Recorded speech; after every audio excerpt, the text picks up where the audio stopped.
We don't call.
What size shoe are you?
Folks, you have a seat. We'll get started here.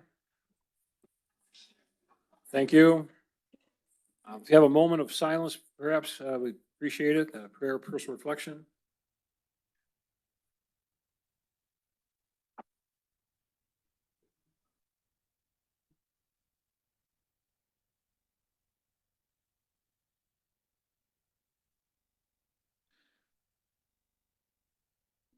Thank you so much. We'll now call to order the meeting of the June 18th meeting of the St. Clair County Board of Commissioners, regular meeting. Pledge of allegiance, please. Stand.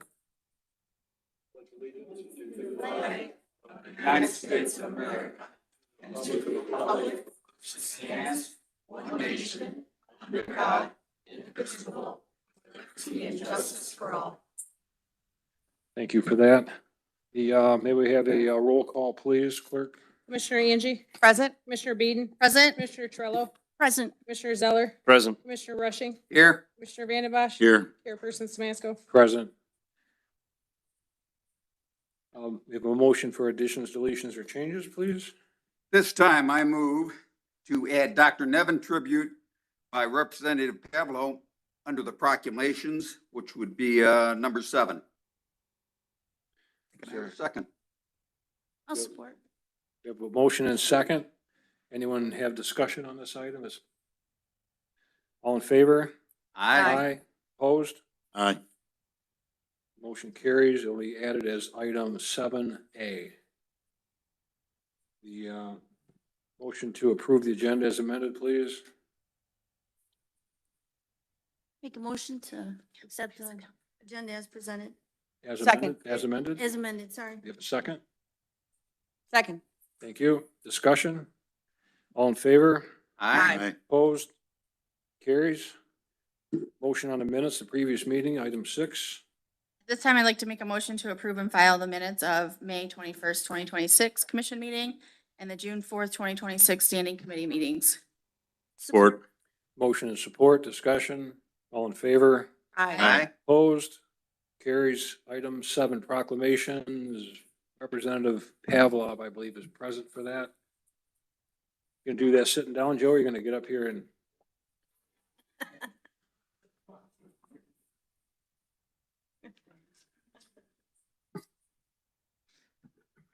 Thank you. I appreciate this time. I'm Representative Joe Pavlo. I represent the 64th District in Michigan House of Representatives. And I've heard it said that courage is grace under fire. And that's what I believe this man represents. And I'm sure that the people sitting on those chairs up there have all experienced that same thing, to have that type of a courage. And I hope to have that courage myself someday. So what I've done is I made a tribute for Dr. Niven, and I'd like to read it to you today. It says, "In recognition of exemplary service in the health and liberty of St. Clair County, let it be known that in his grateful recognition of his loyal service in protecting and defending the health of the people of St. Clair County, we recognize Medical Director Dr. Remington Niven for advocating for the freedoms and liberties of all residents, no matter the circumstances.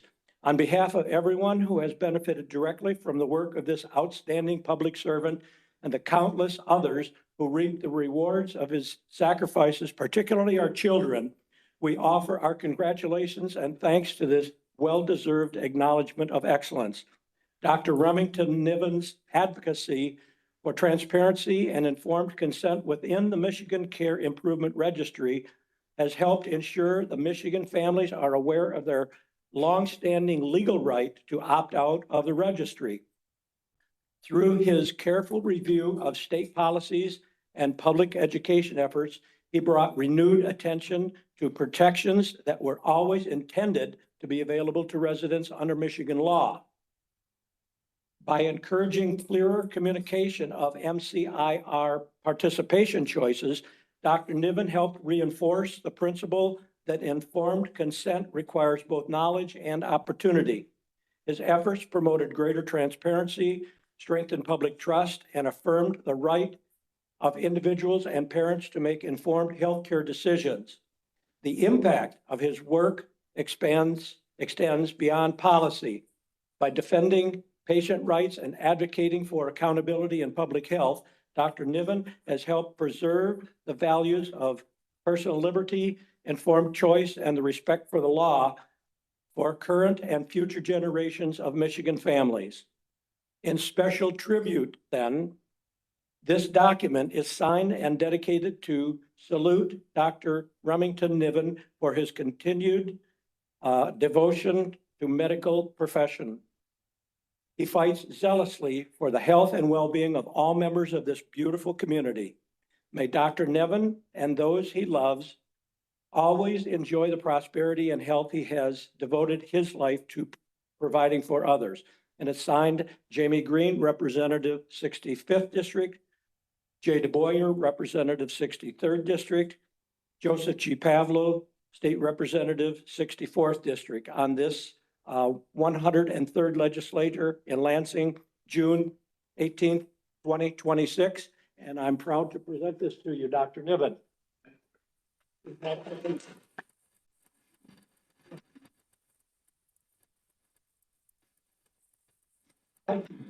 Thank you, Representative Pavlov. Shall now move on to the next item. Yeah, consent agenda. Motion on the consent agenda, please. Mr. Chair, I'd like to make a motion to approve items 8A through 8H on the consent agenda. Support. Motion and support, discussion. All in favor? Aye. Aye. Opposed? Carried.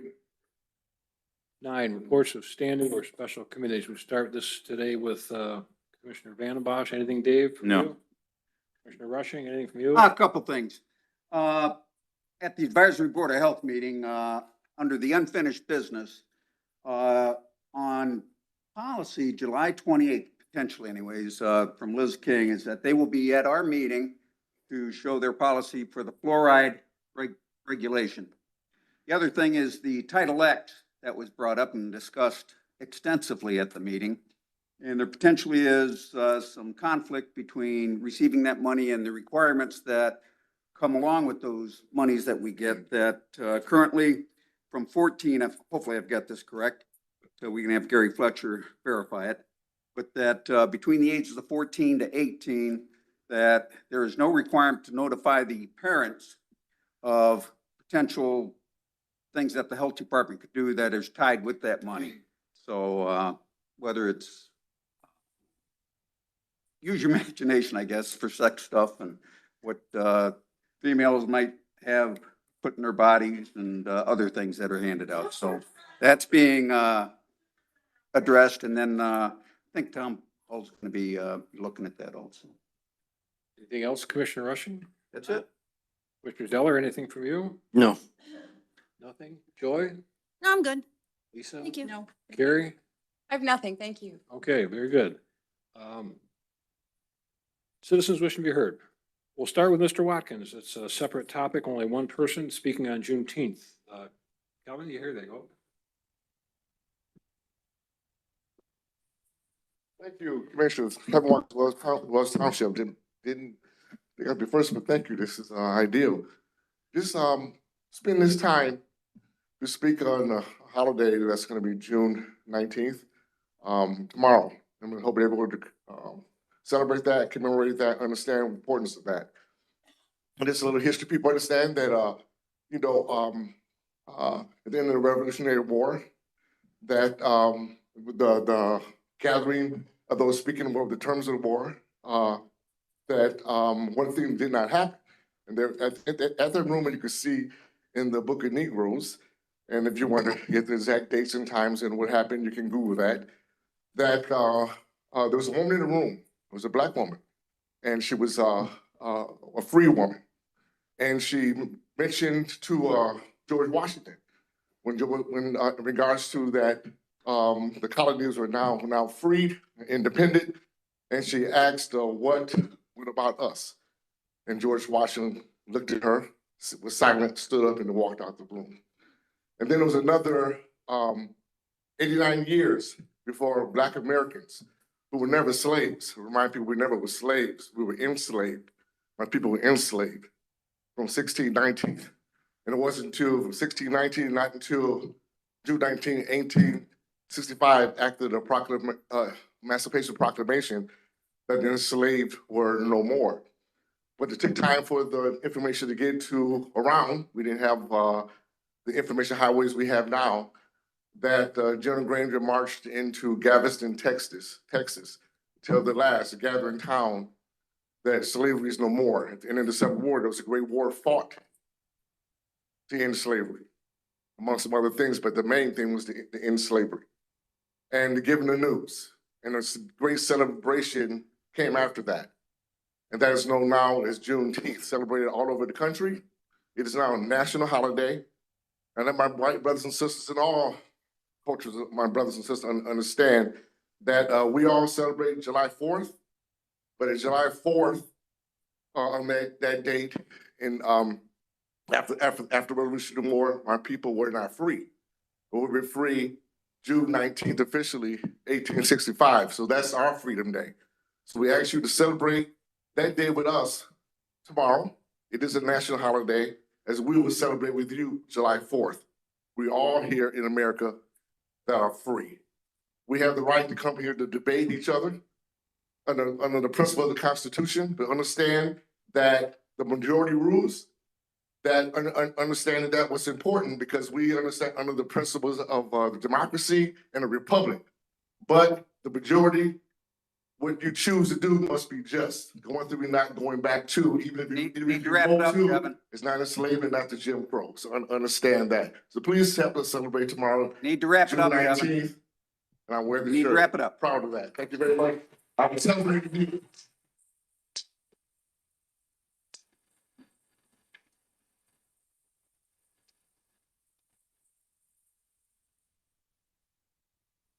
Thank you, Kevin. We have a couple other single topic ones. The rest are all on Health Department. So Laura William Bursick on Animal Control Ordinance.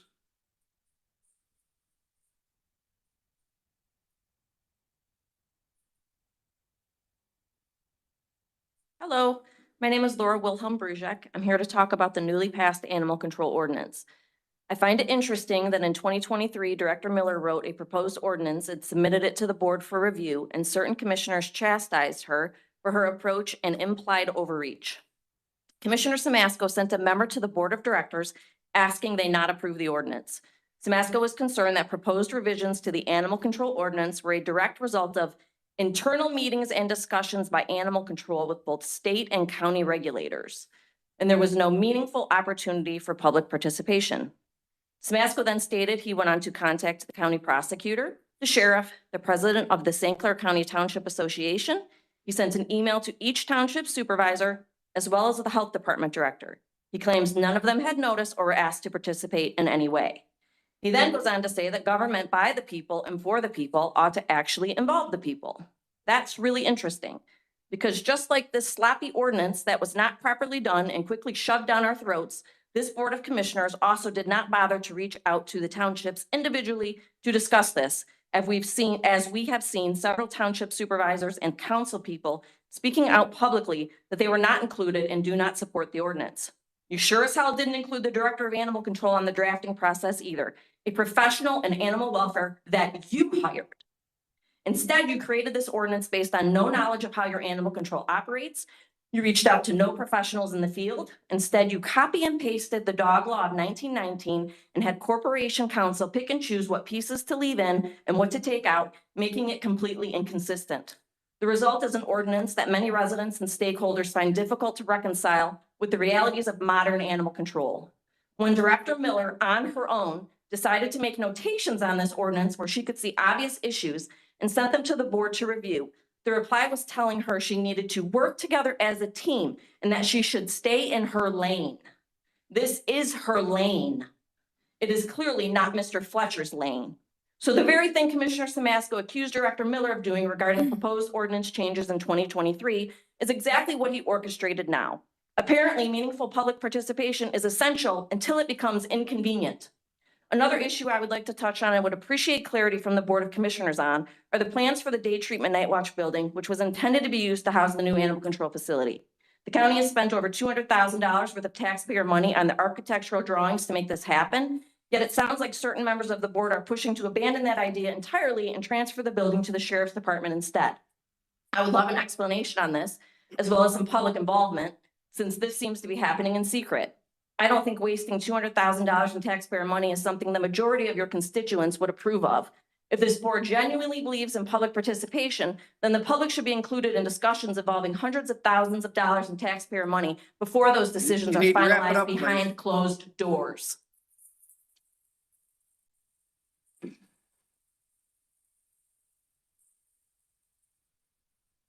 Thank you, Ms. Brusick. The next one is a CSB issue. Eileen Tesh.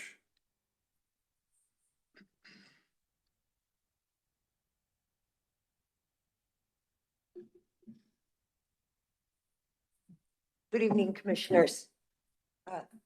I just want to make sure that you're all aware that almost $800,000 in federal grant money from HUD was awarded to the city of Port Huron for a rental assistance program because of its collaboration with the Community Services Coordinating Body, CSCB.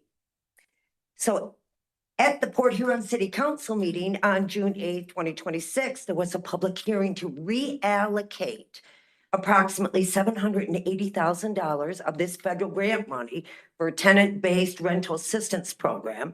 Then the council, Port Huron City Council, voted to give this huge sum to another nonprofit agency, also in Port Huron, Blue Water Community Action for distribution, to benefit only residents of Port Huron and no other residents of St. Clair County. The city of Port Huron is the only municipality with a seat on the CSCB steering committee. No other city, village, or township has representation on this committee that directs and influences countywide resource allocation. Port Huron represents 19% of the population of the county of 160,000, yet residents of Elginak, Marine City, Clay, St. Clair, Yale, Capac, Emmett, and other rural areas throughout the county have no municipal voice in this process. And just to give you an idea what kind of money we're talking about, on their own website, they said they were involved, CSCB, Deb Johnson, in allocating more than $50 million in county resources. And obviously a major problem for county residents is the CSCB, the city of Port Huron, Blue Water Community Action, is the lack of accountability and transparency. And according to legal counsel, CSCB is not a government agency. It has no legal or statutory authority, and it's not subject to FOIA or the Open Meetings Act. And yet the majority of you, except for Commissioner Torello and Rushing, voted to give the CSCB $7,500 in dues at the last meeting, knowing the controversy surrounding CMH CEO Deb Johnson and the CSCB. Make that make sense. Before any more county resources and taxpayer dollars gets awarded to CSCB members to the exclusion of the other county population, perhaps a solution would be for the county to petition and have a county structured organization recognized by HUD for grant applications. And in addition, the Board of Commissioners would exercise more oversight on grant applications, and such as this ensure that other municipalities are appropriately represented. Thank you. Thank you, Ms. Tesh. Next individual is Mary Christine Fleischer, followed by Sherry Mercurio.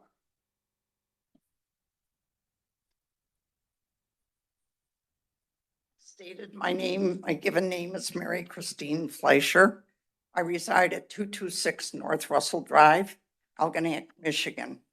I would like to address this Board of Commissioners to begin by saying how upset I am about the possibility of closing the Title X family program in St. Clair County. I find it unacceptable that my resource for this information was my coworker's Facebook page. As a resident of St. Clair County since 1979 and a registered nurse employed by Macomb County Family Planning Program, I believe the proposal to end the program is ludicrous. I watched the entire Board of Health meeting yesterday, and I will address specific issues that Dr. Nevin brought up. I believe some of his presentation ideas and information is skewed. Number one, while it is true that a contraceptive pill can now be purchased over the counter, Dr. Nevin failed to provide information about the pill being a progestin-only pill and must be taken at the same time every day. It is not a one-size-fits-all pill. More importantly, he failed to mention the education process involved while servicing our clients prior to the administration of any contraceptive. Number two, on the issue of parental consent, as an 80-year-old mother and a grandmother of 2 adult children, one of which uses the services of our family planning program, I would much rather have a teen that is having intercourse or is thinking about having intercourse prevent an unwanted or unplanned pregnancy than end up having a termination. I am so very proud of our team that provides information about abstinence, number one, consent, STIs, and we counsel about talking with a trusted adult regarding issues pertaining to sexual activity. While it is true that abstinence would be preferred, we cannot bury our heads in the sand and say it's not going to happen. I must say that not much has changed in my 80 years. It has always been a woman's responsibility to prevent an unwanted or unplanned pregnancy. In many instances, the male partner refuses condom use. Why is that? Is the old philosophy still prevalent? Keep them barefoot and pregnant? Lastly, Dr. Nevin believes that our clients can just go to a primary care doctor. Need you to wrap it up. Your 3 minutes are up. Sorry, everybody gets 3 minutes.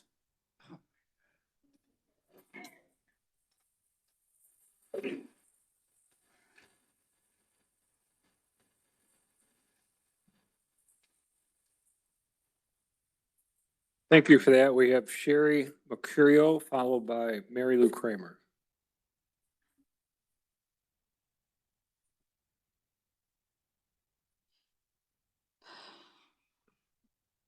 My name is Sherry Mercurio, Clyde Township. To the board, you have an opportunity still to do the right thing for county residents and every county employee, all of whom are watching what has been going on here, in order to see who and what they are working for, and who and what they are funding and what I'm funding. There's been a lot of talk in this room about morals and values. What are your values? What are your morals? Before you come before us with new contracts for the top position at the health department, top positions, changing those current contracts, or discussion about moving anything that Dr. Nevin is using the Health Advisory Board to request, such as a deputy director position, you have a duty to your constituents and the employees working for our county to explain what actions you have taken to address the findings of the HR investigation the county conducted regarding Dr. Nevin in 2024. It is your duty to explain why Dr. Nevin is still employed here after creating what HR described as a toxic workplace. After it was stated that he has a disregard for staff and patient safety, your HR.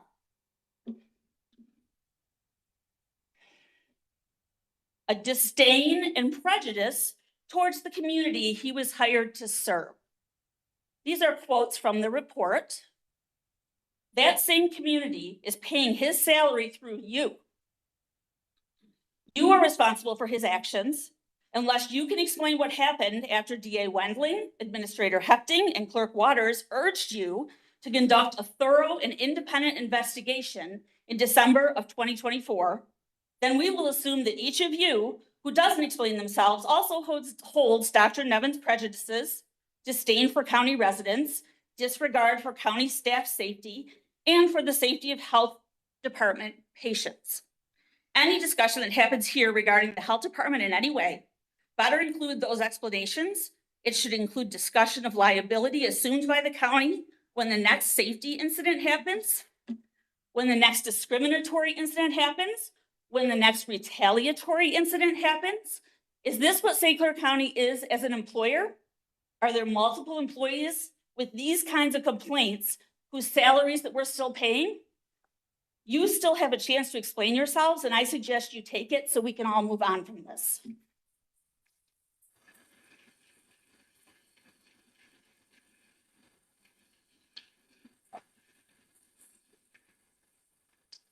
Thank you. We have Mary Lou Kramer, followed by Patrice Plott. Hi, Mary Lou Kramer. I live in the city of Port Huron. I'm going to share a different experience with you with the health department and the women's program there. A few years back, I discovered a bulge in my abdomen. And a friend of mine who was a nurse asked me what was going on. And I said, I don't know. And the bulge kept getting bigger, but I was uninsured. And there is no way I was going to walk into a surgeon's office or anything without insurance. So I wound up going to the health department. The former medical director happened to be the doctor who saw me. And I'm so grateful for her today because I am alive, okay? She had me get a couple scans. It was still inclusive. But she said to me, Mary Lou, this is big and we don't do it here in St. Clair County. I said, really? She said, yes. So that day she got me an appointment with Dr. Elsawa. Before I left Dr. Elsawa's office, I had an appointment with the gynecological oncologist at Henry Ford. All of this while I'm uninsured, but thanks to what I found out at the health department. I had ovarian cancer. A few months later, I had surgery. I had a 25-pound tumor removed from my abdomen. I looked like I was 10 months pregnant. I walked like I was 10 months pregnant. Dr. Elsawa didn't know how I ate through it, and a complete hysterectomy. Okay, so to throw away $500,000 on a program that saved my life because there's no test for ovarian or cervical cancer. It kills more women than breast cancer. It is second only to heart disease in this country. You cannot throw away $1 million on a program that treats women because you never know what's going to walk through your doors. And everybody who walks through that door is in need of help and is important, not just the men.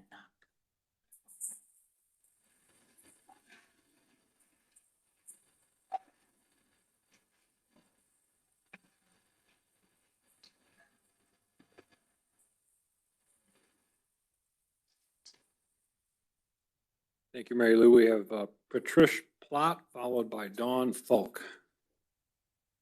Hello, my name is Patrice Plott, and I'm a resident of St. Clair County. I also work at Macomb County Health Department as a part-time nurse in family planning. I became aware of the possibility of St. Clair closing their family planning services on a Facebook post, and it upset me greatly. I'd like to share a few thoughts.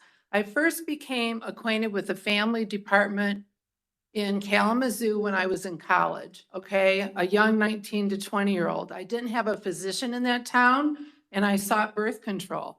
Many women and teens in our area have no physicians when they come see us. So they need to be able to have their reproductive needs met at family planning, whether it's a teen that just wants information. We do a lot of education, as Chris said, on abstinence. And we do educate them on whatever birth control method they feel might meet their needs. Some also come with their parents because they would like birth control because of problems with their periods. They're not sexually active. So there's many reasons that people come to see us. I would like to address also some of Dr. Nevin's points. He believes that our clients can just go to a primary care doctor. This is absolutely false. Just yesterday, the first client that Mary Christine served said, my OB sent me here. When I asked why, the response was, he does not accept my insurance. Once again, I'm so proud of the professional team I work with and the services we provide. I'm grateful to our Dr. Lokar, our medical director and administrators for their continued support to provide excellent care, education, and services to a population that is underinsured, or unable to afford services through a primary care doctor.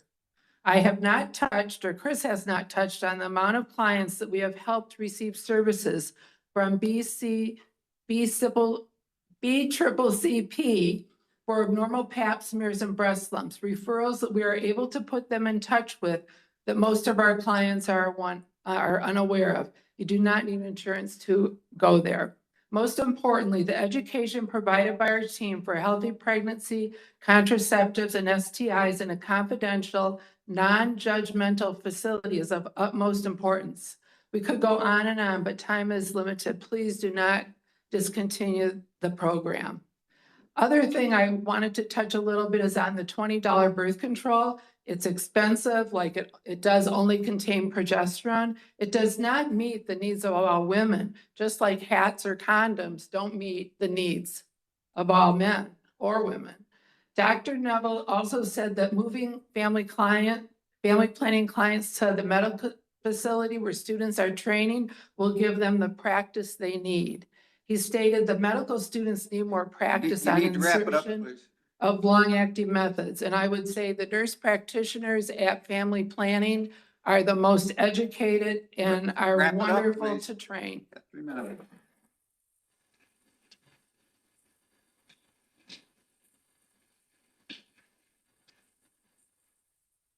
Thank you. We have Dawn Falk, followed by Barbara Payton.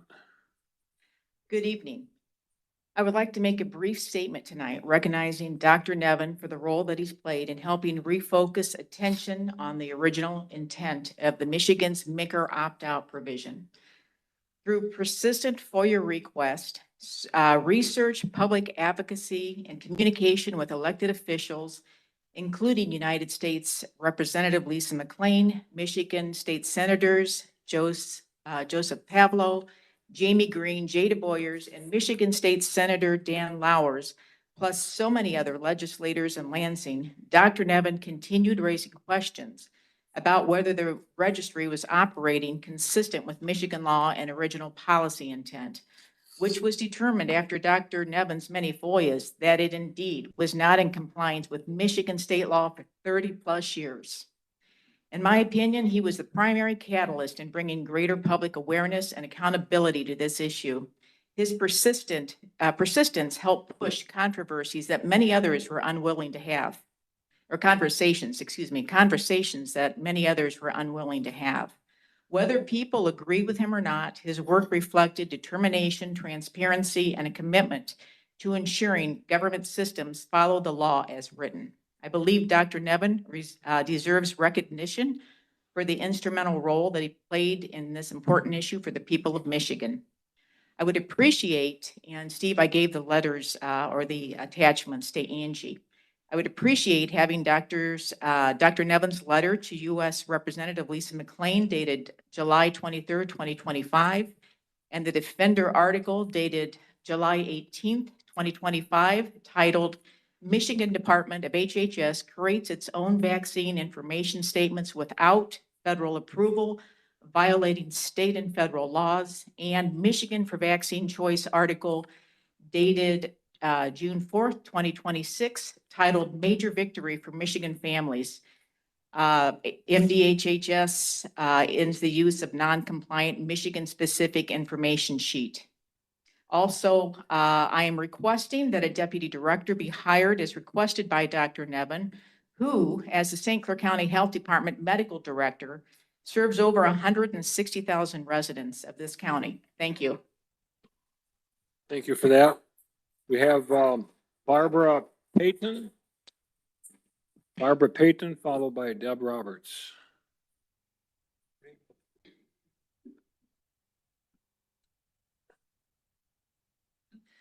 Good evening, Commissioners. My name is Barbara Payton. While I serve the city as a council member, I'm standing here tonight as a private citizen alongside thousands of outraged residents across this county.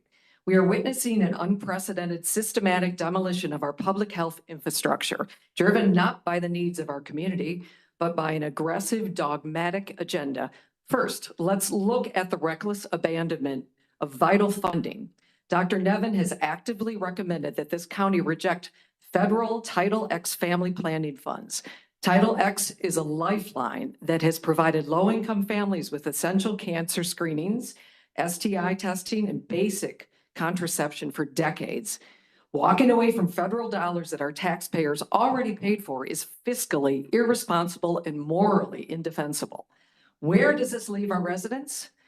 It leaves them stranded. This administration already shut down essential health clinics in Algonac, Capac, Marysville, and Yale. By stripping healthcare access from rural areas, you have explicitly told families who cannot afford to travel to Port Huron that their health doesn't matter. You have voted to end county operations of the Port Huron Teen Health Clinic, leaving our youth vulnerable.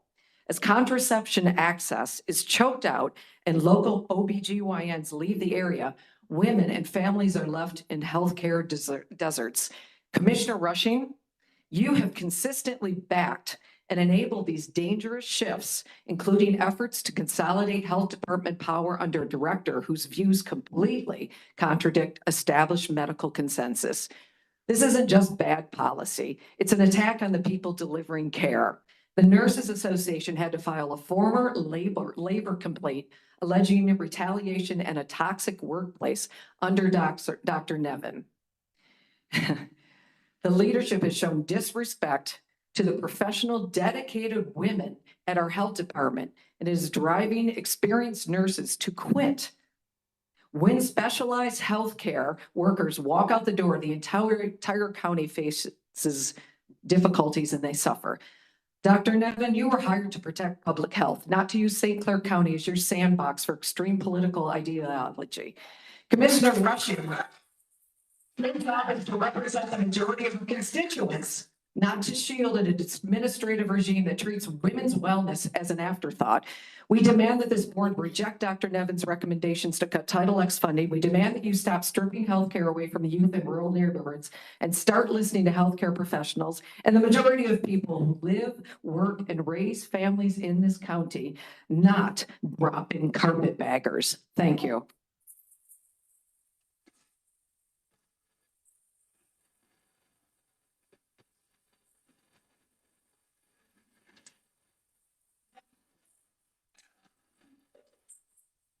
Thank you for that. We have Deb Roberts, followed by Virginia Corey.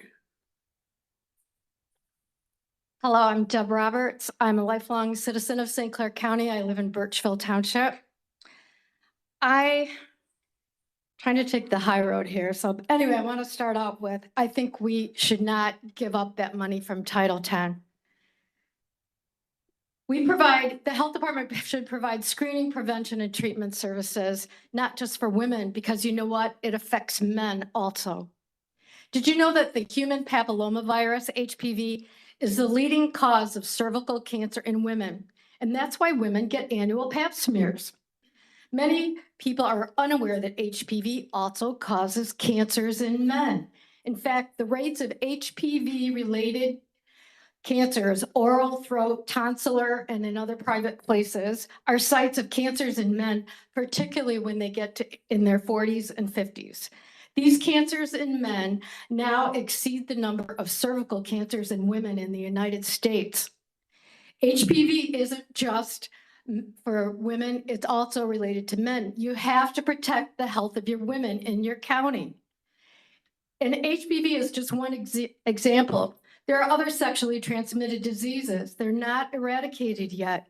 And along with vaccines, addressing cancers and sexually transmitted infections, screening, prevention, education, and treatment for the STIs, these are essential functions of the public health department to protect the health of our entire county.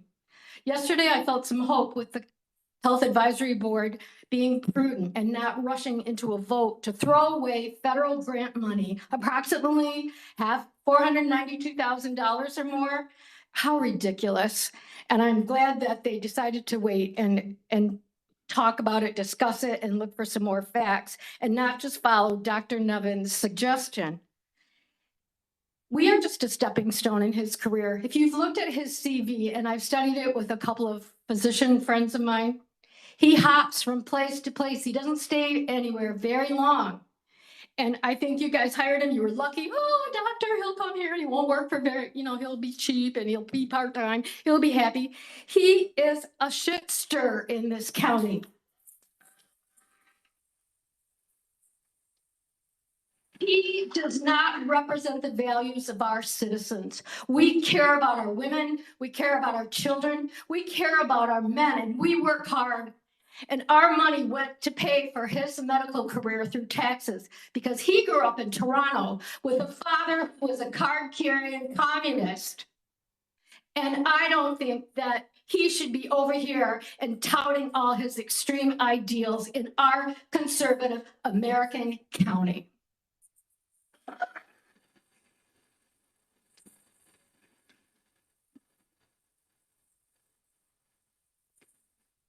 Thank you for that. We have Virginia Corey, followed by Dorothy Yope.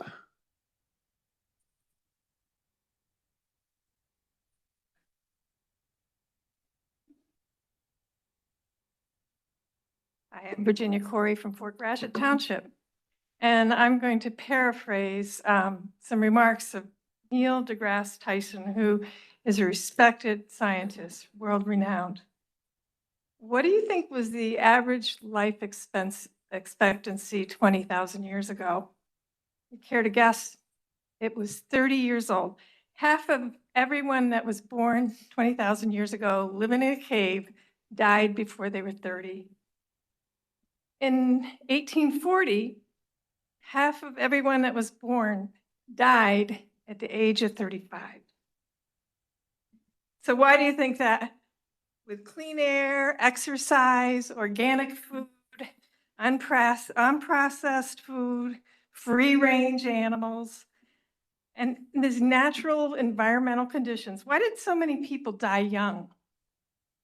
The average life expectancy today is double.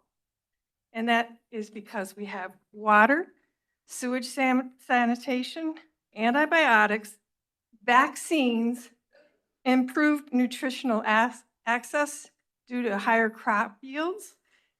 Public health and science is the reason we have a double life expectancy. That's why we don't have infant mortality. That was the #1 reason that we have improved our life expectancy. So scientific innovations prevent death, but Dr. Nevin doesn't embrace science. He has some cockamamie ideas.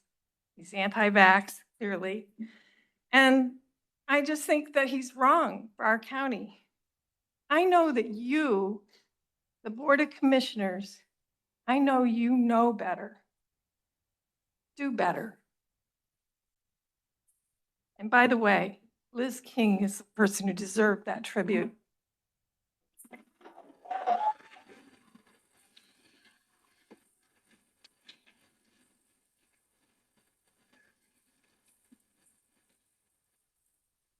Thank you for that. We have Dorothy Ope now, followed by Rachel Benelli. Hi, I'm Dorothy Yope. I am a candidate for District 5. And I don't want to talk about that today, but I want to talk about my day job where I'm a therapist. And I am required to fill out this form for every single client. It's the communicable disease risk screening. And it's not common, probably about 1 out of every 15 individuals that I work with will screen positive. I pull out my little card from Macomb County Health Department. We're here to help you make safe and healthy choices, exams for men and women, pap smears, STD testing, birth control, pregnancy testing, fees based on your ability to pay. The health department is so special because people know that the barriers are removed, that they're going to be taken care of, and they're going to have their needs met. That's probably why I found out yesterday that 1,200 individuals took advantage of that here in St. Clair County. But what are these St. Clair County kids going to do when this is gone? And what are we going to do about these babies that are going to be born? We won't be offering them fluoride. We'll be discouraging vaccines. Some might not even want to offer them food and an education. The Dr. Nevin plan, which has as many holes as Swiss cheese, isn't hiding behind staffing, hiding behind cost, when we know that it is an extreme and radical agenda. Sorry, Joe, but I've been doing a lot of visiting with St. Clair County residents, and both Republicans and Democrats consistently are saying the same thing, that this is a bogus, radical, and extreme plan by Dr. Nevin. It's too extreme for our county. They are not interested in it, and it's this board's job to bring it to an end. I'm Dorothy Yope, and I'm trying to bring hope back into St. Clair County.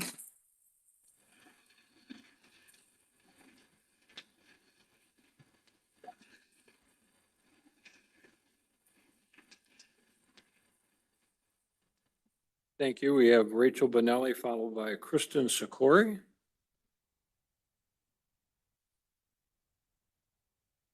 Good evening. Mr. Pavlov is out of touch with our community. Honoring Dr. Nevin is a divisive character who does not prioritize health, and he's appalling, and the board and Nevin should be ashamed. He claims to represent our best interests, but actually is taking directions from influencers outside our county. He does not represent our community values of honesty, integrity, responsibility and compassion, accountability, loyalty, transparency. He is a poor leader, creates verbose memorandum with intentions to end programs without a plan. This is demonstrated by the abandonment of the communities of K-Pac and Yale when he left them high and dry without a plan for a clinic. No plan. Family planning is his next target. He wants to do it again. He recommends closing the family planning clinic, which provides low cost or no cost access to birth control, STI screening, and cancer screenings, eliminating access for low income women. No wonder he's against family planning. I think he's just anti-planning. He's certainly out of touch with the low-income folks that we're supposed to be serving through the health department. He requires a full-time PA assistant when he recommends ending the position of a full-time nurse practitioner to serve these women. Really, eliminate birth control, cancer screening, STI screening, so that he can spend time writing obfuscating verbose memos.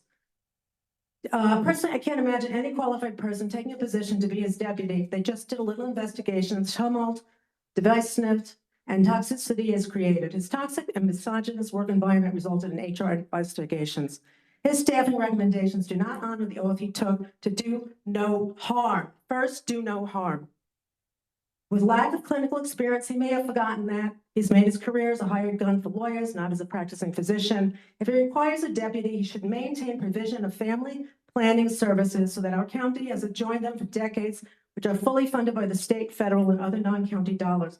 The health department should maintain access to health services and not reduce services like the school clinics and family planning while increasing his staff support. Get your priorities right.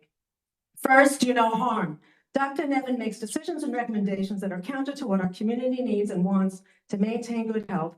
Our community health should not be a political pawn. He's an outsider doing the bidding of others by making wrong-headed decisions that are endangering our community health. He will eventually leave when he makes his mark to those he serves outside our community and leave us to suffer the negative impacts, and so will you.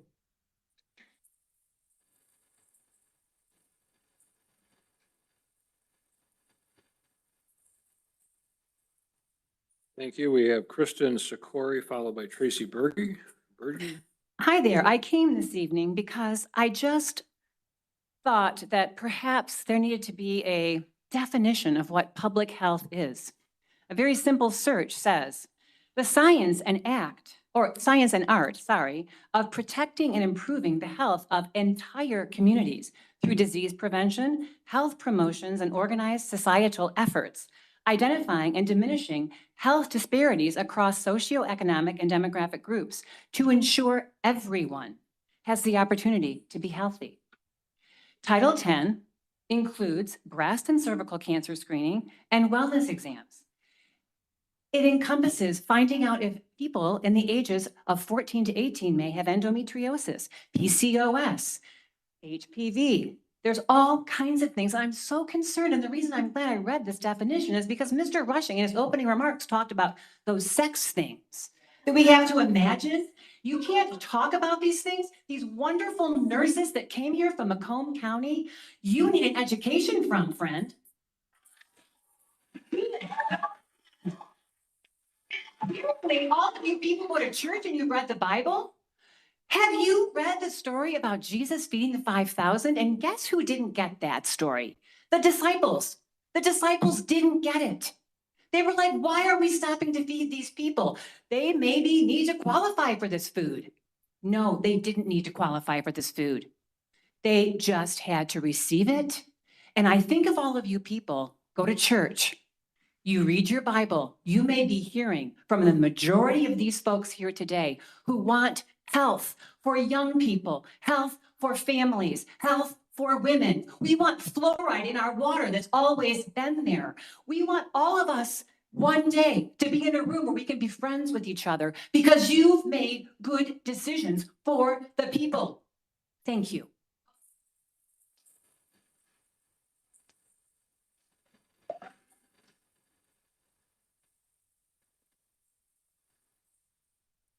Thank you. This is Tracy Berge, followed by Jim Kasha.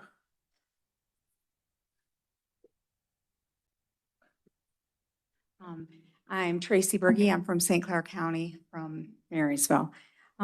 I just want to come here tonight and just say that I am in full support of the doctor. I understand that there is conflict and that the people don't see we don't see the same view and same vision.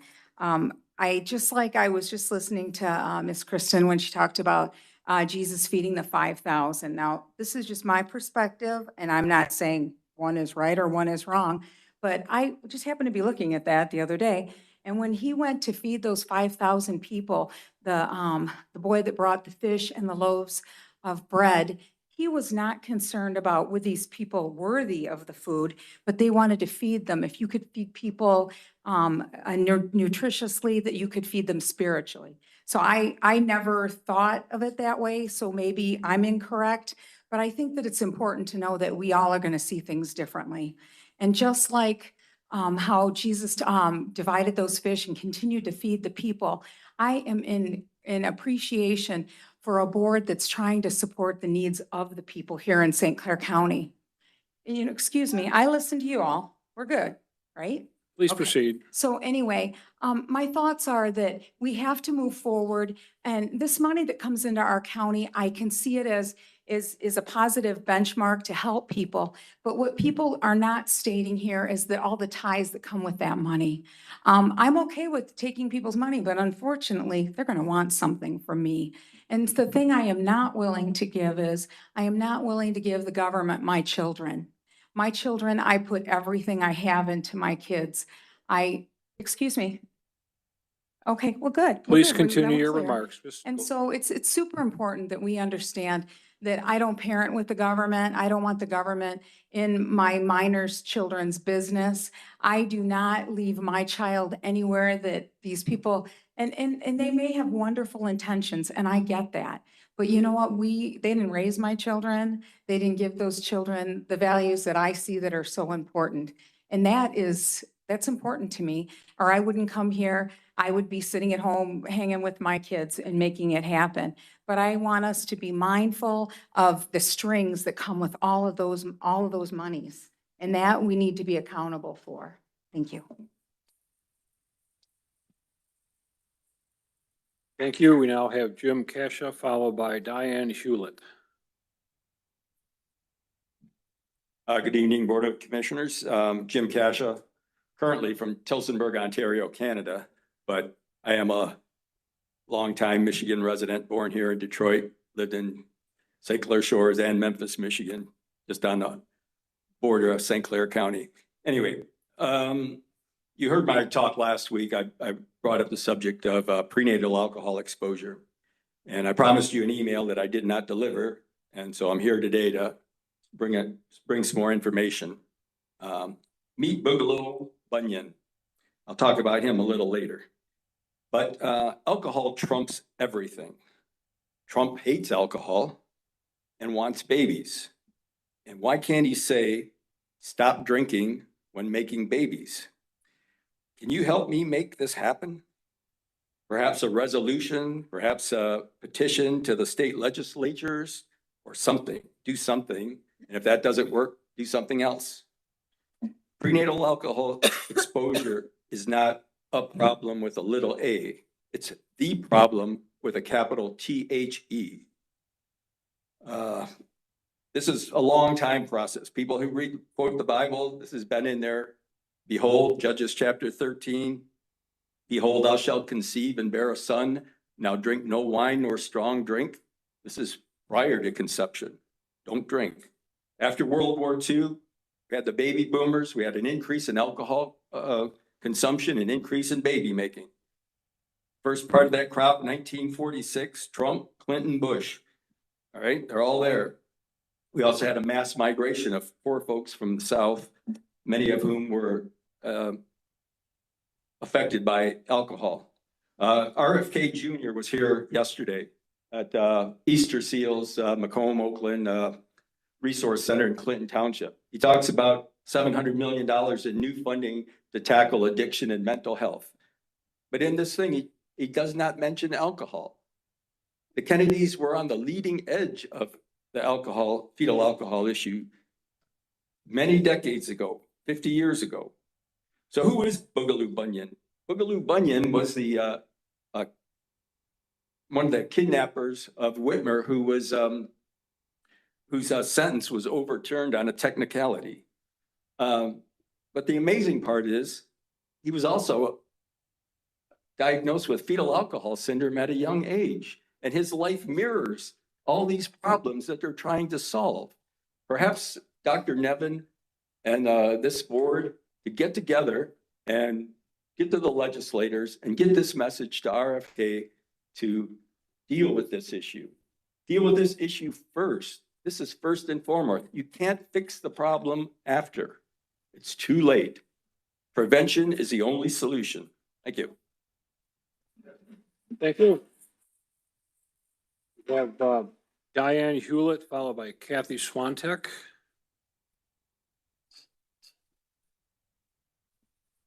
Hi, I'm Diane Hewlett from Riley. And I've been wondering something. Why doesn't Dr. Nevin have an assistant? I find this incredibly hard to imagine. 160,000 residents in Port Huron divided by 16 hours does not give you much time to handle business. So I ask a question, who is there to bridge the gap when Dr. Nevin is unavailable, as Ms. King does not have the same qualifications nor his license? And I did a little digging, and some of the needs that I think that he is required to handle is the executive level, strategic planning, policy development, crisis management, quality assurance, regulatory compliance, risk management, patient safety, and a qualified nursing staff, along with conflict resolution, staff management, and staff mentorship, all within that 16 hours. It is my understanding that most all of the other areas in the health department have assistants. And just a thought here, judging by the amount of people that have showed up for these meetings, truth be told, your assistants probably have assistants. I am in favor of adding a deputy medical director to handle business under Dr. Nevin's authority when he is not available. Thank you. Thank you for that. We have Kathy Swantek, followed by Carolyn Richards.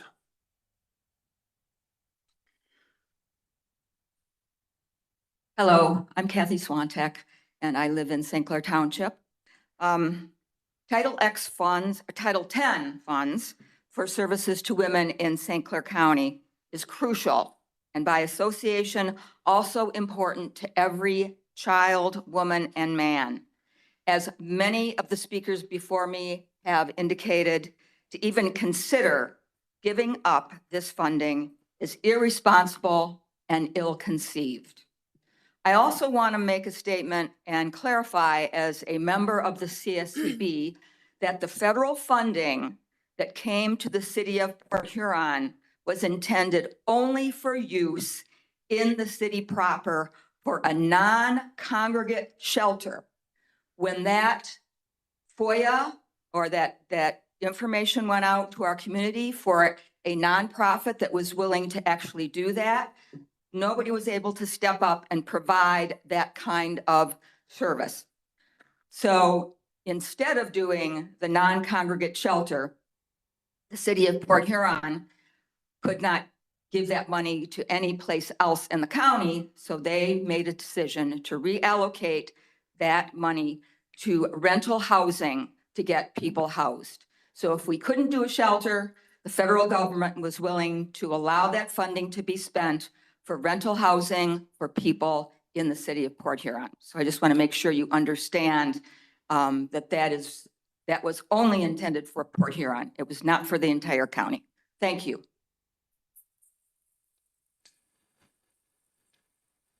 Thank you for that. We have Carolyn Richards, followed by our last speaker, Libby Prill.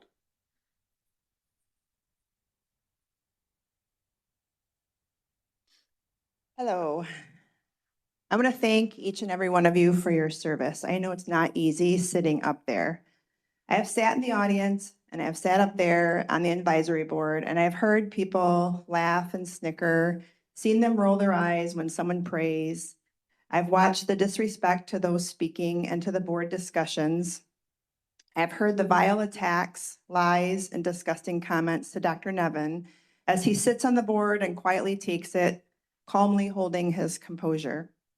I've spoken with many, many, many citizens in this county, and they all support Dr. Nevin. Many hundreds of people packed school board meetings and these commissioner meetings 5 or 6 years ago to stand up against the last medical director's actions during COVID.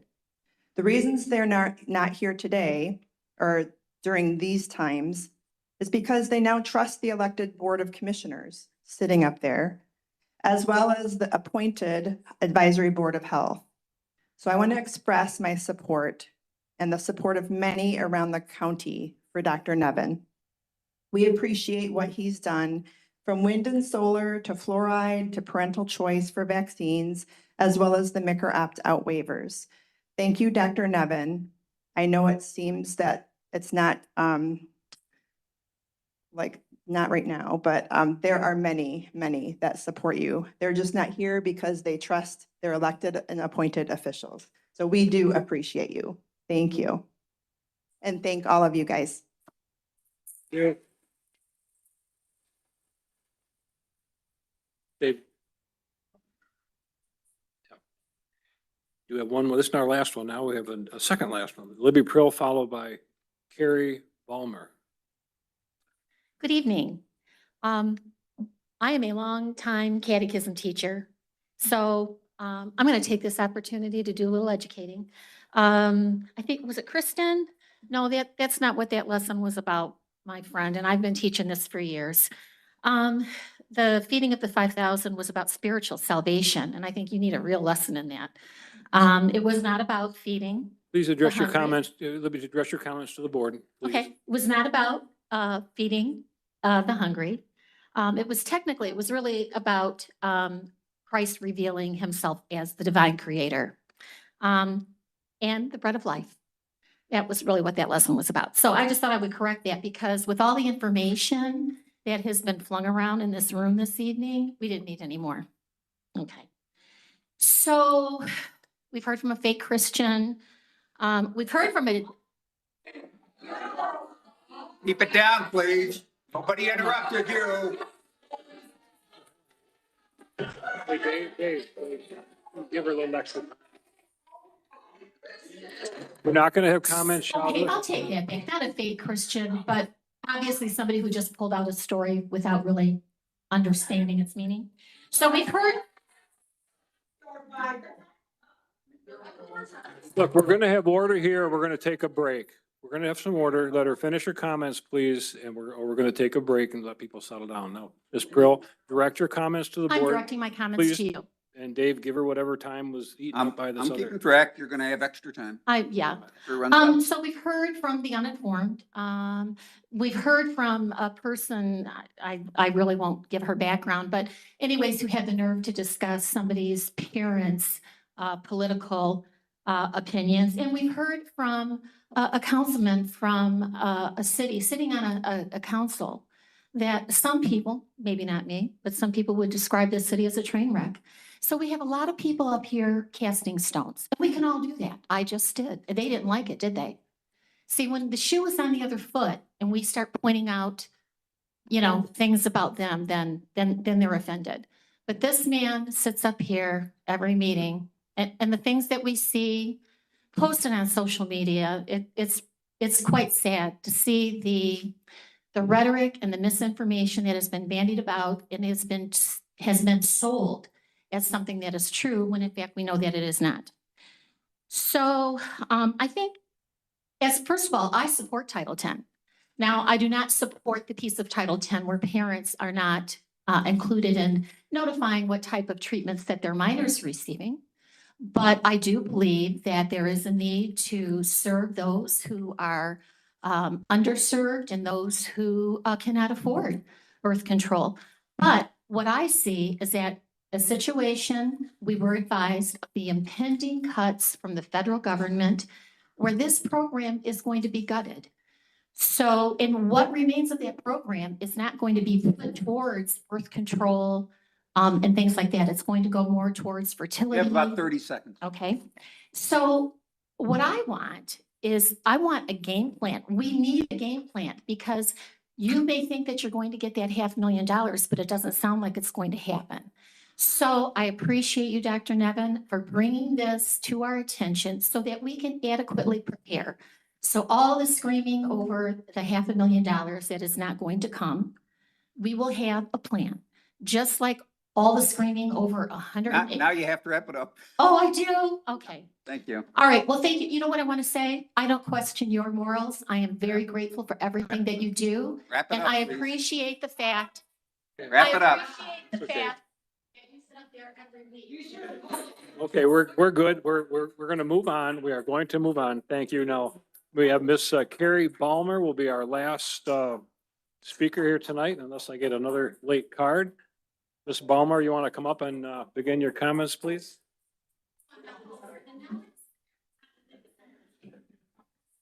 Good evening, everyone. My name is Carrie Balmer, and I've been a resident of Clyde for 12 years now. I've raised my 3 girls here during that time and wanted to give my experience as a woman who has sought out reproductive care in the area. Let me tell you, even as a private insurance holder, this area is a reproductive care desert.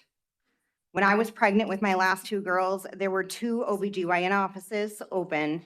Even then, it was difficult to get an appointment. When I wanted to space out my pregnancies for my health and the health of my newborn, I depended on birth control. When Blue Water OBGYN closed down, I worried for the women who depended on their care. Then my eldest came of age and needed her first gynecological appointment. It took 3 months for her to get into North Point.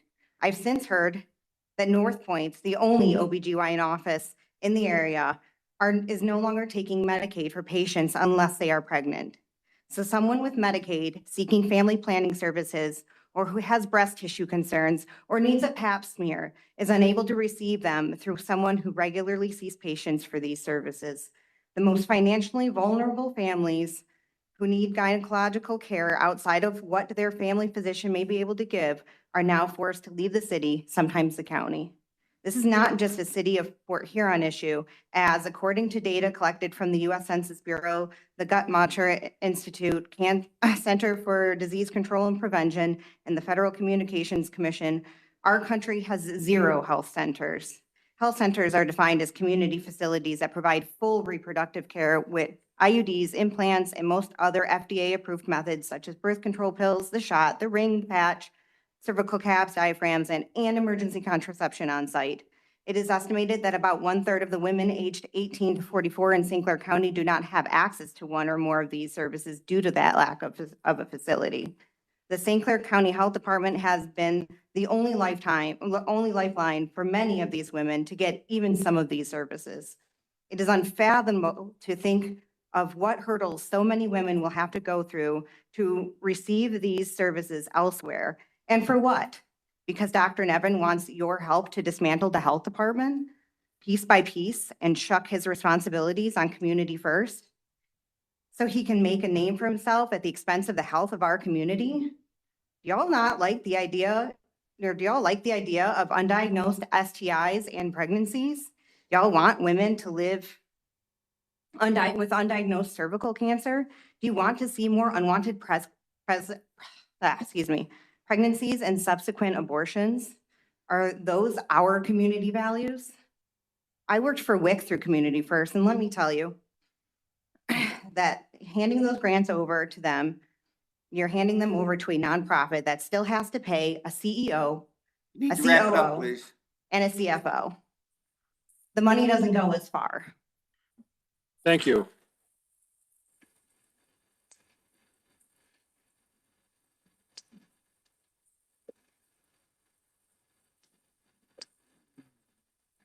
We want to thank everyone for all the comments. It is helpful to the board. We'll move on now to item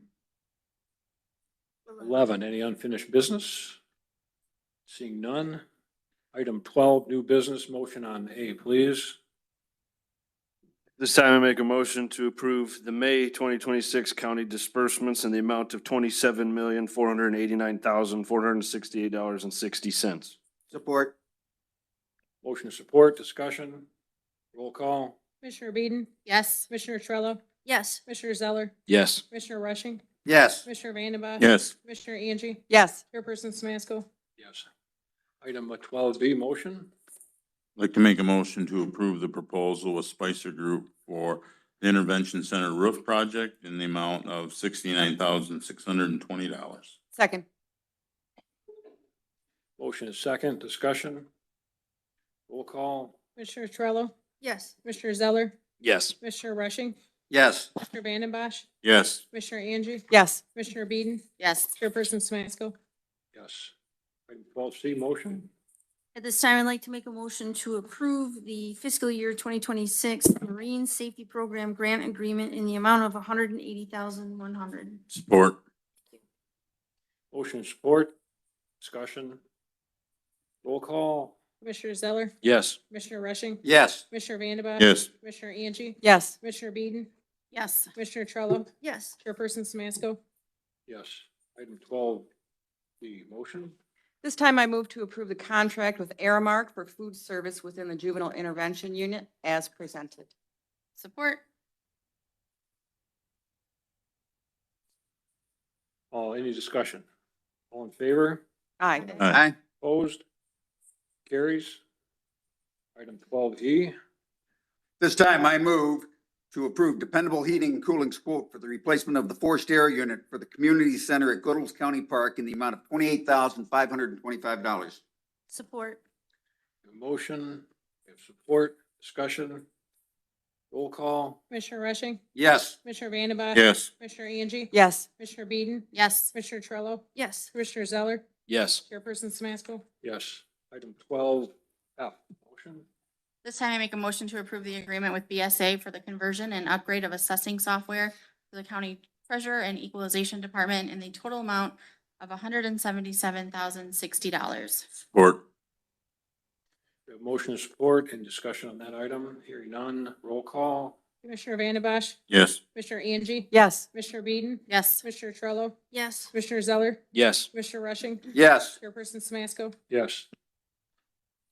Includes the new business, items A through F. 13, administrator report. Tom, it's you. Thank you, Chairperson Samasco.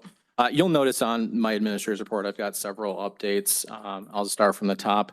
Animal control, obviously passing the ordinance, working through a lot of things from a department level. Over the last couple of weeks, I've temporarily reassigned our administrative legislative coordinator to assist with the administrative functioning of the department. There's been a lot of concerns in regards to bills being paid, documentation, just follow through from that administrative level. So she's been great out there. She's ensured all invoices are paid and up to date. She's putting systems in place for documentation for purchasing and to ensure we're compliant with FOIA.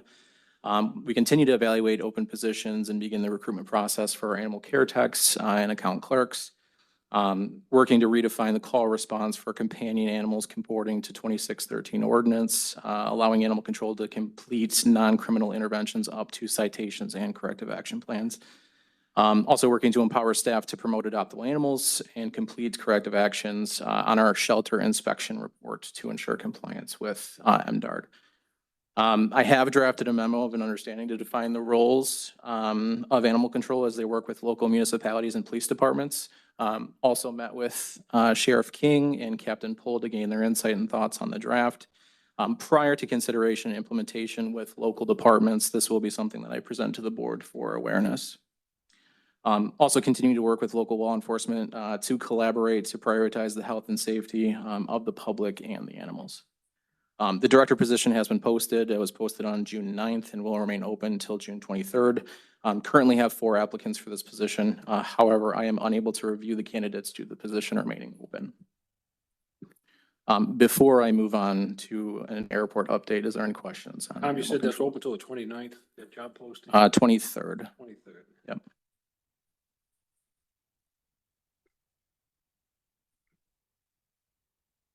I just want to thank Administrator Hull. That's a mouthful you just said. A lot of work that you've been doing. I wrote mine today, so. We appreciate that. Welcome. Perfect. The airport, I just want to update the board. I'm very excited to continue to work towards an agreement with Send Aviation to bring a flight school back to St. Clair County International Airport. A formal agreement will likely come to the board for July committee. That was quick. You raised that as an issue in a phone call like 10 days ago and it's already happening. Yep, so they're very excited to come over, obviously coming from Romeo. Looking at kind of a fresh start here for St. Clair County. And again, that agreement will come. This is a vendor for air flight instruction. Flying. Correct.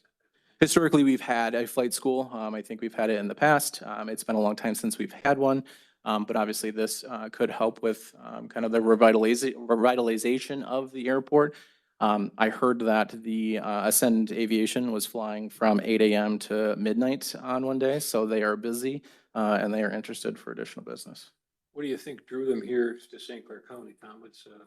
Yeah, I think our airport has a lot of opportunity. I think it's a spot in our county. It's a service that may have gone unnoticed for quite a while. So, I mean, I think we have an opportunity to really kind of bring it back to life. I've heard a lot of the stories within the old main building at the airport where there used to be a restaurant, there used to be all the things, and now lately it's kind of a desert. So hopefully kind of bringing back a flight school will kind of, re-excite people for the airport and see what can happen. That's a revenue stream for the county? It will be, yeah. So there'll be a rental agreement for a building and then also for hangar access. How many, what's the length of service you're talking initially? I think it'll be short. I think we want to help this agency kind of, get a footing in St. Clair County. So that's advantageous for both the county and the vendor. I think the contract, it should be pretty short to start, but definitely something we can renew. Joy, you were on the committee for the airport. Now, have you had discussions out there or what's you involved with any of that? Weren't you, you're on the airport, Yeah, well, you're on it, but I went to a couple of meetings, but so. I thought I gave it to you. I thought you wanted, I told Tom to give it to you because I've never been to the airport. Yeah, no, there's a rejuvenation wanted out there. I think that it's a gateway into the community that's underutilized. I think it would bring a lot of business and I think it would bring a lot of tourism.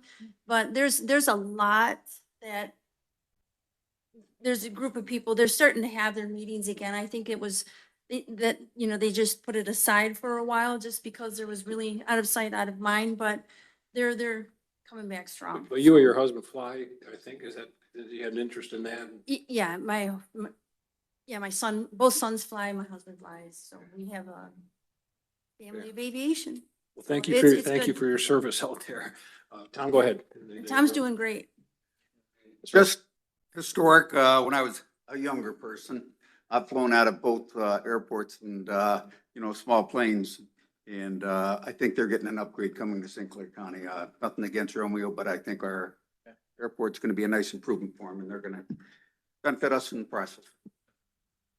Agreed. Landfill SEP, just wanted to add that it was submitted to Eagle on June 5th, 2026. We are awaiting a response back from Eagle. So that is in and ready for their consideration.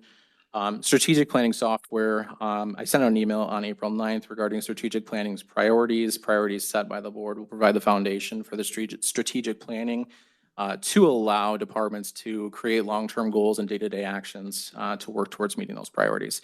Wanted to continue to open up discussion. I have 6 that I had proposed. I did get several responses back, but this is something that I want to continue to open up just because it does create kind of that base layer for departments. When I start driving this strategic planning software, my hope is that, the goals set by the board creates kind of that achievable direction for our departments. So the 6 priorities that I'll be recommending is organizational excellence, high quality of life and healthy residents, intergovernmental and community partnerships, inclusive participation and transparent government, economic and community development, and then infrastructure and technology, maintenance and modernization. So I feel like those 6 kind of hit all of the marks that we're looking for as we begin to kind of work that strategic plan upward. Definitely looking for additional thoughts and questions. Very excited about strategic planning. Columbia nerd, Glad it's fine. somebody is. No, and I think from a county standpoint, like going back, I was able to find records of some different times where, even Bill Kaufman had done some strategic plans, put things in place. My big thing is I want the county to work towards long-term goals. I want to make sure that we are planning, we're putting things in place so that we can find some success as a county. So being able to have that, I think, is critical. But the software also includes different projects, which could include our capital improvement projects. It could include some different things as we work towards other opportunities with the county. So, any thoughts? You snoring over there, Dave? No, thinking about it though. Okay. All right, moving on. Economic development, really quick, just continuing to work on the conceptual initiative introduced by Commissioner Zeller. Working to coordinate with some of our locals to get their opinions on things. And then finally, the opioid not finally, but the opioid advisory Move committee. on from that though, just Sure. clarify, on the economic development, we had budgeted monies that went to EDA that. Correct. no longer went to EDA. Those line items are still there, but they were never accessed or transferred. Correct. And so that could be still utilized for that purpose. Correct. Yep. Definitely an opportunity that I think money is there and we can utilize for whatever initiatives the board decides. Thank you. Opioid Advisory Committee, I know this is something that we talked about briefly. I want to continue to open up discussions. Specific questions that I have, does our opioid settlement funds require an ongoing committee? Does the current structure continue to work? And does the board want a proposed structural change presented in July? Just Repeat those again, Tom, you're going too fast for me. What's the? Sure. Does our opioid settlement funds require an ongoing committee? Is the first question. Are you looking for feedback now? He's looking for some direction. Preferably, yes. So I think yes. I think if we had a committee of dedicated people that we appoint to that committee, or that, similar to what we have now, like let's reevaluate who's on there, who's still interested in being on there. Sure. Do we have gaps on that committee? I think hearing from people that are in that line of work, that see that front line, that life experience, I think hearing from them will be beneficial to us Sure. to how to spend those dollars. I guess my opinion would be, the committee is a good thing. It's advisory, but I still like the idea that people come to the board for things. Having a committee we don't just offload our decisions to a committee. We get their advice and recommendation, but like the thing with Patterson and B-Rock, they were going back a year and a half or so. He felt locked out of some of this stuff based on some, they call it arbitrary or whatever it is, some rules of the committee for Medicaid funding, which he didn't do or something. So it kind of locked him out, but yet this board now is interested in going forward with some of the good work he's doing. So just so long as we can hear all the voices, Sure. Ultimately the buck stops here on the decisions and we don't prevent people from being able to participate. I guess that would be what So I guess my question is, does the board feel like it's appropriate to continue to have the opioid advisory committee hear proposals first? Or does the board of commissioners want to be the sole responsibility for some of those things?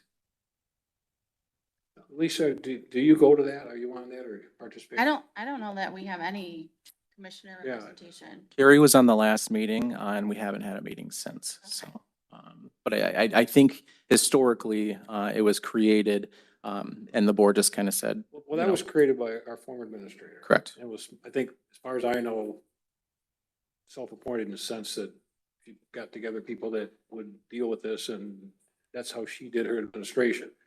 You're now our administrator. What's your thought? How would you like to do it? Would you, Sure. do you need that type of support, or can you do that without a committee? What's your preference? I think it's a lot of money. I think it's $15 million. And I think there's a lot of people that are involved in regards to even in county departments, but also those that could have a good opportunity to share their insight on how those monies could be spent.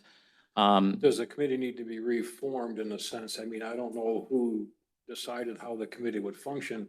I don't know that I've ever seen bylaws or. There is no bylaws. It's an impromptu, it's like an informal, So it's, sit down. There's some of those types of activities going on in the county that's causing people to question the viability. I guess for me, if we're gonna have the committee, you're a new administrator, I would say, look at it, define it, hit some rules, get with us on it, and then use it however you feel necessary, and then ultimately we'll make a decision. I guess that's. I'm fine with that. So second question is, does the current structure work? I think that answered itself. Well, I have a question. Are there, the current committee, are there members on the current committee that could be recipients of the settlement money? Yeah, so the members of the committee include county department heads, elected officials, and absolutely some of those things. And in the way that I understood the history, and this was obviously prior to my time, but you know, it was the county departments have significant needs also. So let's work to take care of those things first before we kind of open it up. And I think Commissioner Beeden had mentioned this was the same time at ARPA funds. I think people were coming to the board for you know, kind of all opportunities. So I think that was kind of the rationale of like keeping it close. I think we're in a different time now. I think the needs are different. I think we've addressed a lot of our internal needs, and I think this opens up an opportunity to bring other people to the table to see how we can make a positive impact with these dollars. Well, I mean, that you're thinking maybe conflict of interest, is that kind of the, Well, it certainly seems icky, but, what would you suggest? What do you, I mean, do you see that as an issue, Tom, of it's a committee formed by certain departments that would have a vested interest in the funding? Is that what? All the approvals still come through you, so from the board. So everything will come through you regardless. So this would be no different than a department head coming to you and saying, you know, I've worked with finance. I want to allocate X amount of dollars to increase this, you know, rate of pay or add a position. So a conflict, no, but I do think that the scope of what it is maybe just doesn't match the community needs right now. You would manage the committee, so you would be always very aware of that and make sure that there's no issues with that. Correct.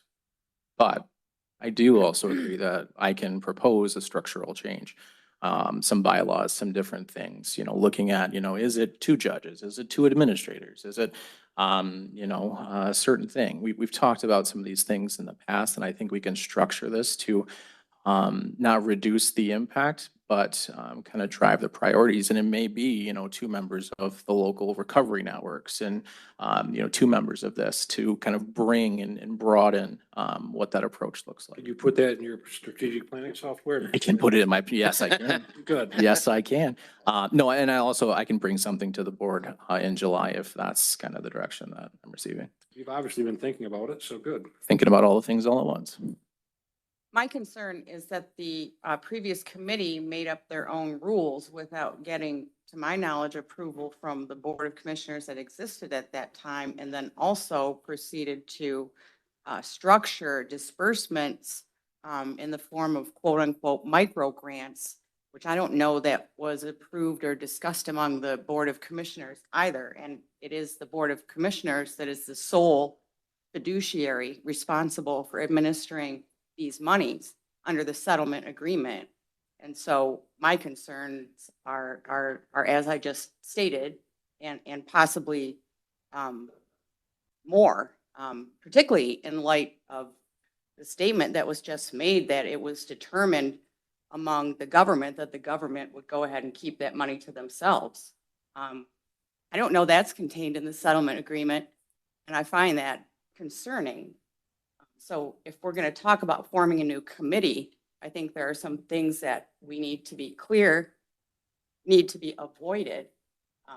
And the first one of those is that the government decided that they're going to keep most of the money for themselves, because I don't think that's in the spirit of the settlement agreement, certainly not the letter of it. But weren't some of these departments ultimately affected by the opioid? Because I know how many calls we ran on how many times we did CPR, how many times we called for a death notice. So those government, as we've called it, needed to be made whole from the opioid crisis. And that's same with the judicial side, because they use a lot of the drug counseling and everything through that. So I don't think that's quite fair. Well, certainly, I understand what you're saying. However, the settlement agreement does spell out specific purposes that the money is to be used for. And those are Correct. prevention, recovery, and treatment. And some of the purposes that I've seen some of that money used for doesn't fall into those 3 categories necessarily. And further, that money was dispersed without any kind of vetting, as far as I know, from this Board of Commissioners. Well, I guess what I would do is, at this point, Uh, this is a different board. This board now is going to have to make those decisions. We can't say necessarily what happened with the old board or some of the old policies, the old administrator. So Tom's going to put that together. Yes. And get that back to us to talk. We can cover all these issues and all these concerns and probably move forward with it. That would be not to get too detailed in what happened in the last board or, you know, micro grants and all that. I would expect, I've been here a long time, I would expect that the disbursement of money would have passed through the board at some point for approval. But what level of scrutiny was given, I can't say. And I think we're going to heighten that. We're going to make sure we look at everything. There's a greater interest in broadening that out to non-governmental entities as well as taking care of governmental entities. And I think we'll be looking at all that. And I think that's, Tom's going to put it in his strategic planning software and we'll get something and keep it on track. And just trying to, go ahead, Carrie. I just want to say that, I mean, as far as police officers and firefighters, certainly they're on the front lines and probably should be first in line to be considered for disbursement of the settlement monies. But there's a spectrum of government services. While police and firefighters are up here, other departments are a little bit more attenuated. And so I just think the prior committee wasn't appointed by this board.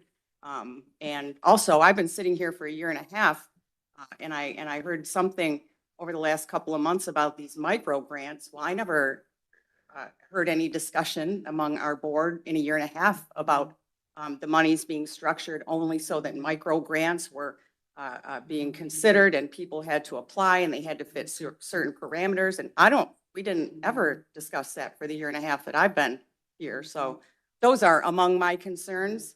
And I just feel like if we're going to have a committee, there needs to be clear rules and designations as far as the committee goes. Well, I see we have our finance director here. Dina, can you answer that quickly? I mean, were there micro grants done and how were they done? If you want to take the podium. I can just respond to maybe that, address too. that to clarify. Do you mind, Tom, if Yeah. we do it that way? Yeah, I mean, Dina can step up. I mean, I led the micro grant or the mini grant conversation. We didn't approve any mini grants. So we had put out RFPs. The concern was that would the mini grants that we received proposals on match Exhibit E through the AG's office. So Exhibit E provides all of the structure of how those dollars can be spent. So we did set up a process, but we didn't move forward and award any mini grants. So that's why you haven't seen anything, because nothing was awarded. There was only two. We had concerns regarding if they met or Exhibit E. Thank you. And Dina, from finance, is that just the procedural aspect? How does that happen? Did it come to the board, not come to the board? Is that within some discretionary spending item or how did that work? We did not award any mini grants, just like Tom had indicated. We did put out RFPs, but those were never awarded yet. But back in December, when we adopted the special revenue fund budgets, there was a document in there with all of the spending on the opioid funds. So, That this board would have passed on? yes, yeah, so. Was that an authorization for the expenditure or just a recap of what was spent? No, it's the authorization for expenditures. So it had, and Tom created that budget for us, so. Okay. All right, well, thank you, Dina. You're welcome. Any other questions on that? Or otherwise, Tom, go ahead and proceed. Thanks, Dina. One of the other things that is lingering that I would like clarification on is the deputy medical director. This is a conversation. I did send out an email on May 20th asking for some direction. I want to ensure that the time that I am putting into this initiative makes sense, that this board has an appetite for that approval. And then I can prepare the final documents, get this for final action potentially in July. So I would like to open up kind of a vote, have some discussion about this position, each board or each commissioner's interest in this and how we move forward. Refresh my memory. Didn't we talk about this and give you a general direction on that? I don't know, a month or two back or? Yep. So I was following the advisory board of health. I think it was Mr. Rushing that said, hey, or Commissioner Rushing, he would like me to look at it. I did look at it. I've had 2 meetings up to that point. I explored funding. I think the funding, when it was initially proposed, was to utilize Title $10. Title $10 obviously has become scrutinized, so I think we're kind of moving the goalpost a little bit in regards to what this looks like. Title $10 was scrutinized, just so the public knows, last Friday, a memo came out, I think posted for discussion at the Advisory Board of Health meeting. My understanding is that was discussed there, but no action was taken, so it's not before the board to stop the funding, but people are obviously interested in letting us know how they feel. That's kind of where I'm at on that. So I'm assuming, from my understanding of that Advisory Board of Health meeting, that that's going to continue accepting the funding unless there's some change as they discuss it further and so forth. And I think Dr. Nevin put something in a memo to that regard. And so it was a proposal, a recommendation. It was discussed. There's controversial, much public interest. Well, I need to study that myself. I don't know everything about it, obviously. So, but on that issue then, assuming we have Title X funding, the issue that you're looking for clarification from the commissioners on the issue of the board's interest in having a deputy director. Is that what it is? That is correct. Would you want that? Any discussion? Do people care to start? Dave, any comments on Dave Vandenbach? Any comments on that, or No.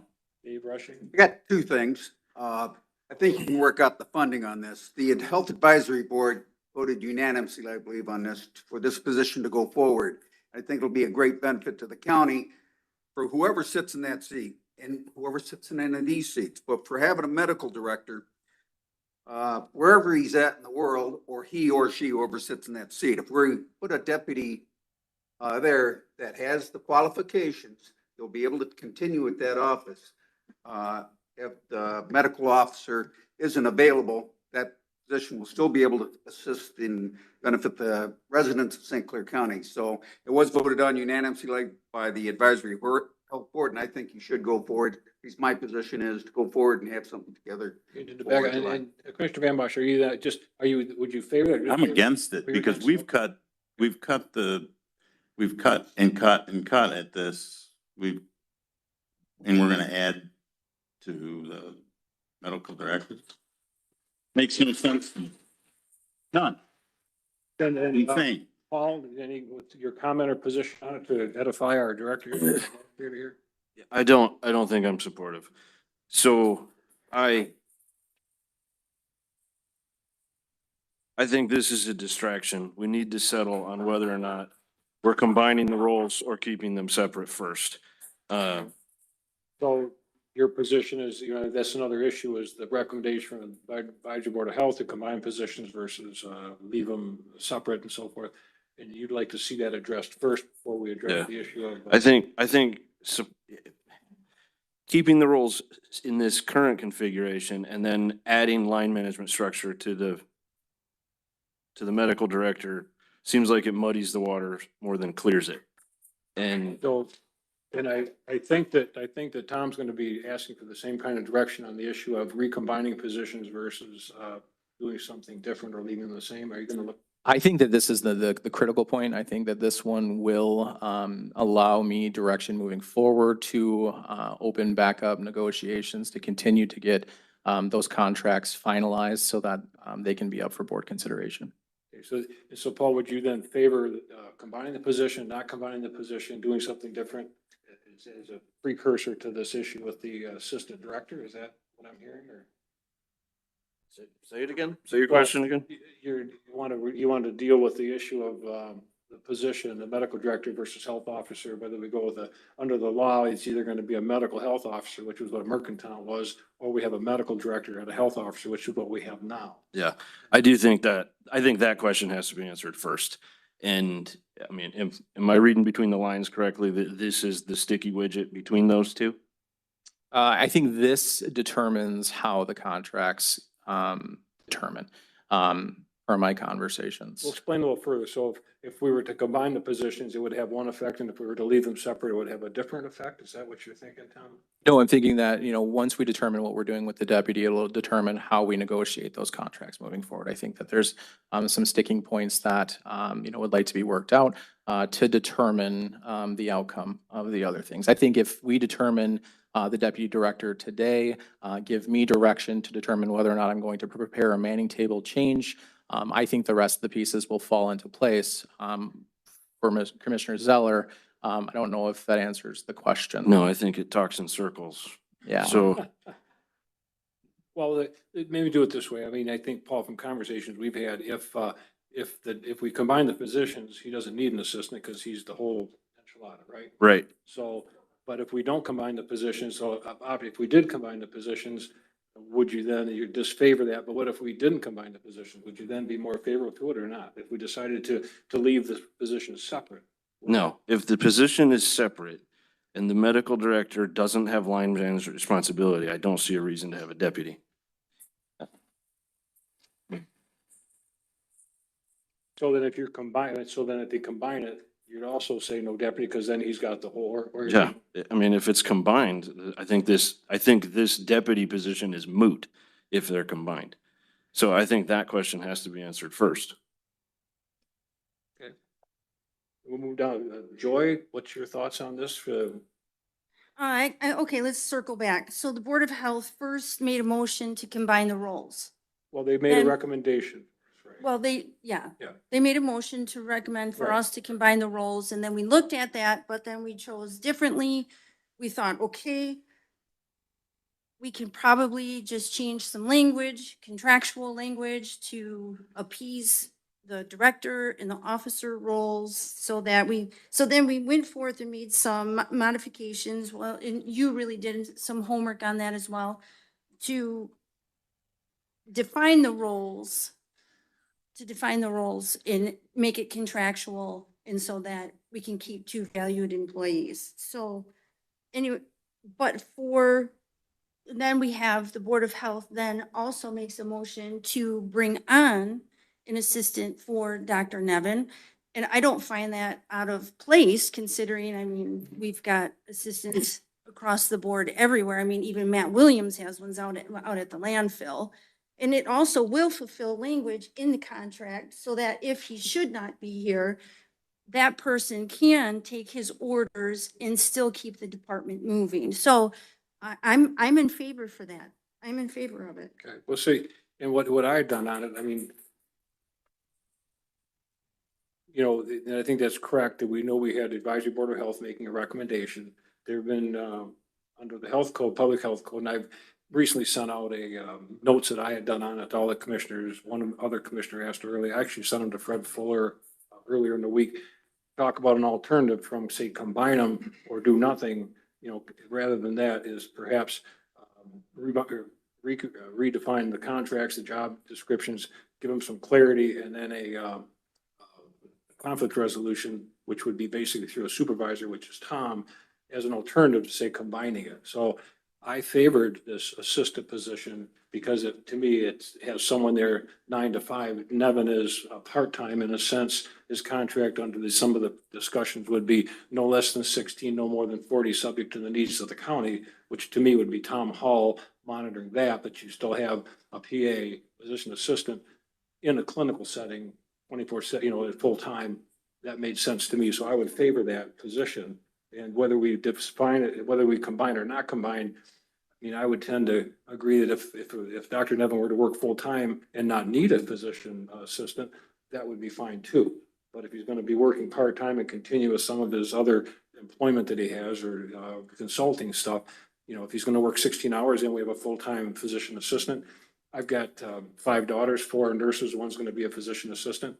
You know, I can understand how, you know, medical offices work to a certain degree, and the nursing staff is critical. The physician assistants are critical, and to have a medical director with a physician assistant, I think would benefit. But again, then we would have another voice in there too. To answer this time, if you would, I'm assuming Dr. Nevin isn't just going to pick somebody. That would be a hiring decision by this board. I don't know if it'd be this board as much. It would probably be a hiring committee, structured within the I mean, department. typically, would I correct to believe that you'd have a hiring committee yourself and a commissioner and whoever else you might want to put on that to make a recommendation to hire, just like when we hire someone, or would that be offloaded to the department itself? It would be offloaded to the department. The board is not in charge of making hiring decisions. So it'd be Liz King and Dr. Nevin would have to collaborate on that perhaps, and you'd be involved with it? Yeah, I mean, I could structure it with coordination with Dr. Nevin, you know, Health Officer King. Yeah. Okay. Maybe another, support staff, depending on But how the the, hiring would be done, it's administrative function. The hiring would not correct. be a decision of this board. It would No. be a decision of you as administrator in those two leadership positions of the department. Correct, yep. So that position doesn't have any appointed powers or anything like that. That doesn't require the board. It's just a hired employee. So when they say it's an assistant for Dr. Nevin, it's really a position assistant dedicated to the medical director side of our co-employment or this collaboration between the medical director and the health officer. That's kind of, I believe that's how it's being proposed, yes. so I would support that. I would support that position. So please have the courtesy to let us conduct our business without interruption. So where are you at on that? Well, right now I'm not in favor of it at all. We'd be the only county in the state to have a deputy medical director. We've seen no job description. We don't know what it looks like. I'm concerned about the optics when we're laying off or letting go 25 or 30 highly qualified individuals that could do this. I'm wondering what's going on currently that isn't being taken care of. And I understand that to create this need, and I understand that the contract minimum is 16 hours, but from what I'm hearing, he's working already up to 32 to 55 hours already. So I guess my question goes back to what's currently not being done that this other person would pick up? Because we have NPs in the building that are seeing patients all the time. We have staff there, the 9 to 5 to cover things. So I guess what would change? And without seeing a job description, I can't support this. Okay. So Carrie, what, so you would not support it. Carrie, where are you at? Kind of the swing vote here. I mean, well, I think the checks and balances that were put into place when this board, albeit with different members sitting here right after the COVID thing, voted to split that position into two different people. So for me, that's the primary thing, and I consider that to be a decision above and beyond all others. Because there were good reasons, as I've stated here at these meetings before, that board voted to split those positions.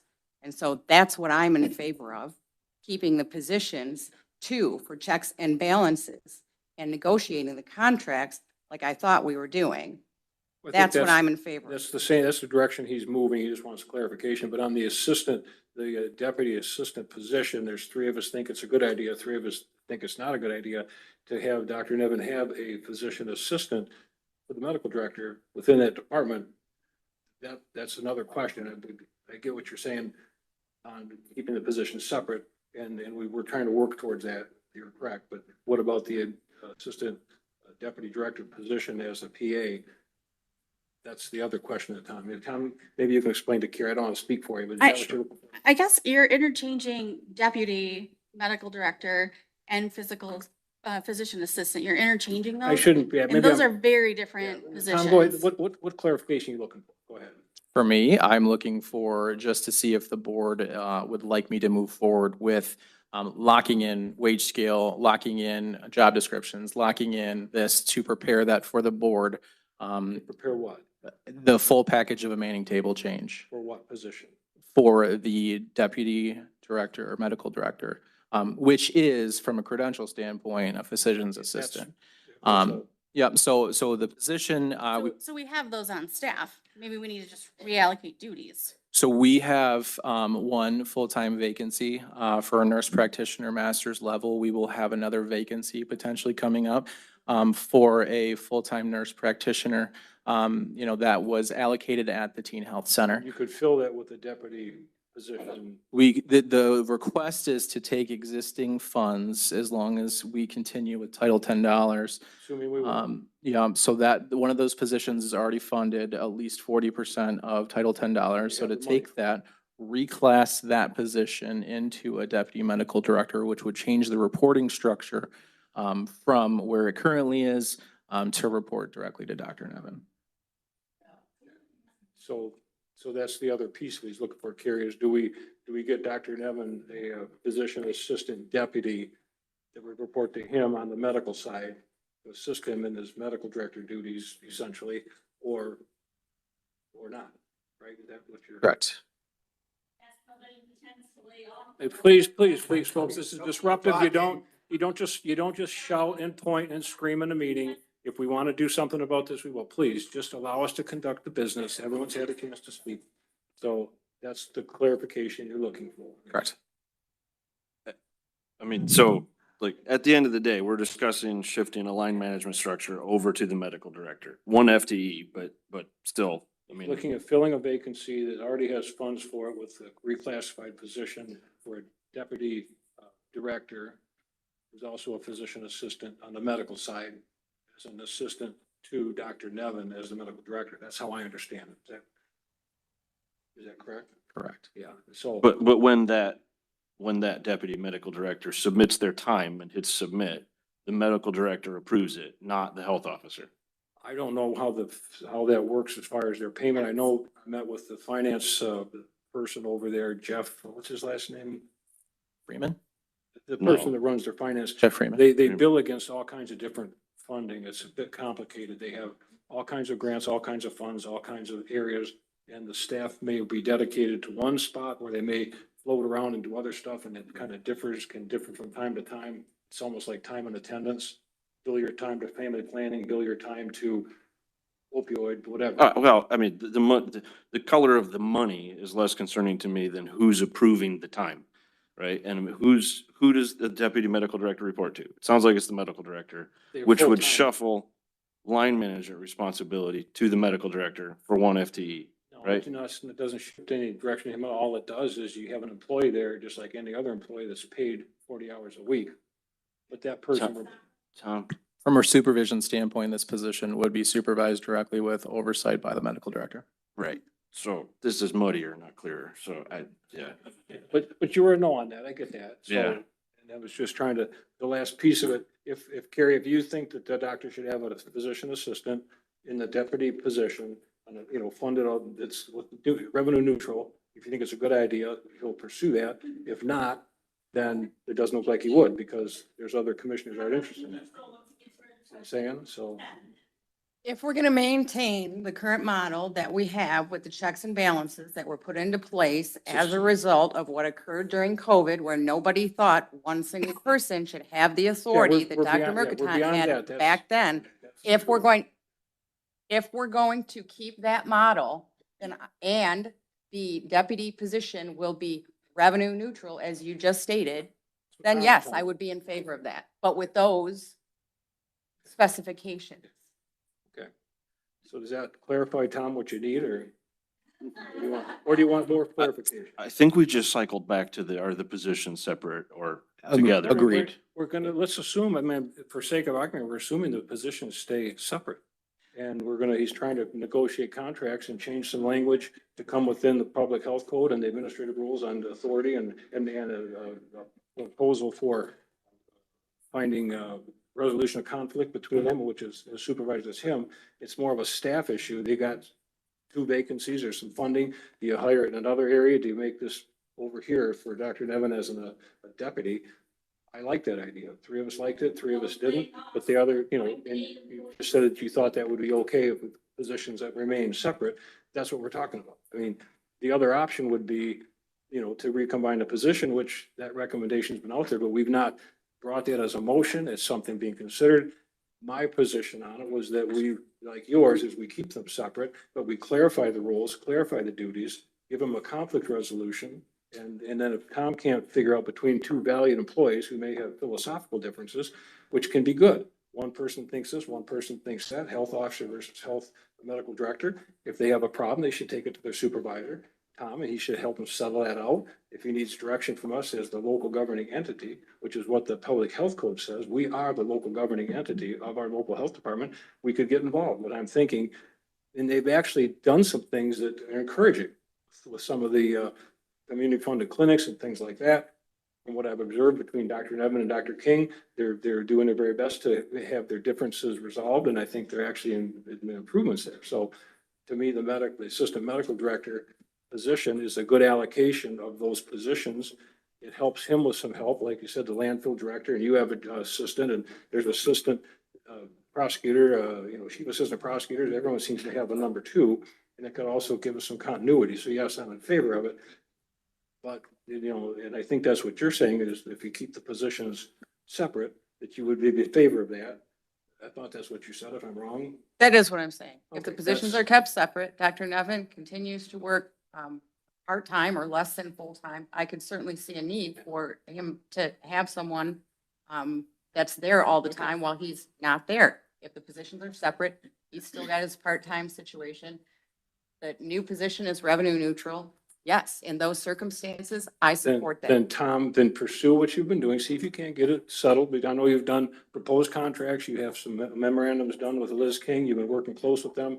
Continue what you're doing. Bring it back to us once you get that finalized and then does that give you the clarity you need? Yes, yeah, and obviously I think from a budget neutral, from a funding neutral, with that position, and I expressed this in an email, I think, to Dr. Nevin, I think if Title X funds, if we don't accept them, this does not become a budget neutral decision. We'll just assume we're accepting because it's, you know, Okay. people think a lot of these things are happening. I don't see it happening. I mean, I don't, even Dr. Nevin's nodding here that, you know, he's making. Point of some order, recommendations. point of order. I can talk over people that shout. We can just move on without worrying about people that have misbehaved. But my point is, from what I've seen at the Advisory Board of Health, they didn't adopt anything, didn't take the recommendation. And in an email between you and Nevin today that somebody copied me on, it sounded like Nevin was okay with that. He makes a recommendation. He didn't freak out because he didn't follow it. That was his medical recommendation. Advisory Board of Health, who's in place to help us make these decisions, didn't buy it, didn't, you know, maybe they will later, I don't know. So we're gonna continue with the world as it was before the. Sure. And just assume that we have that funding. And if not, then that would be something we could talk about later. But Okay. I just want you to have the direction. Sure. To pursue these things. Okay.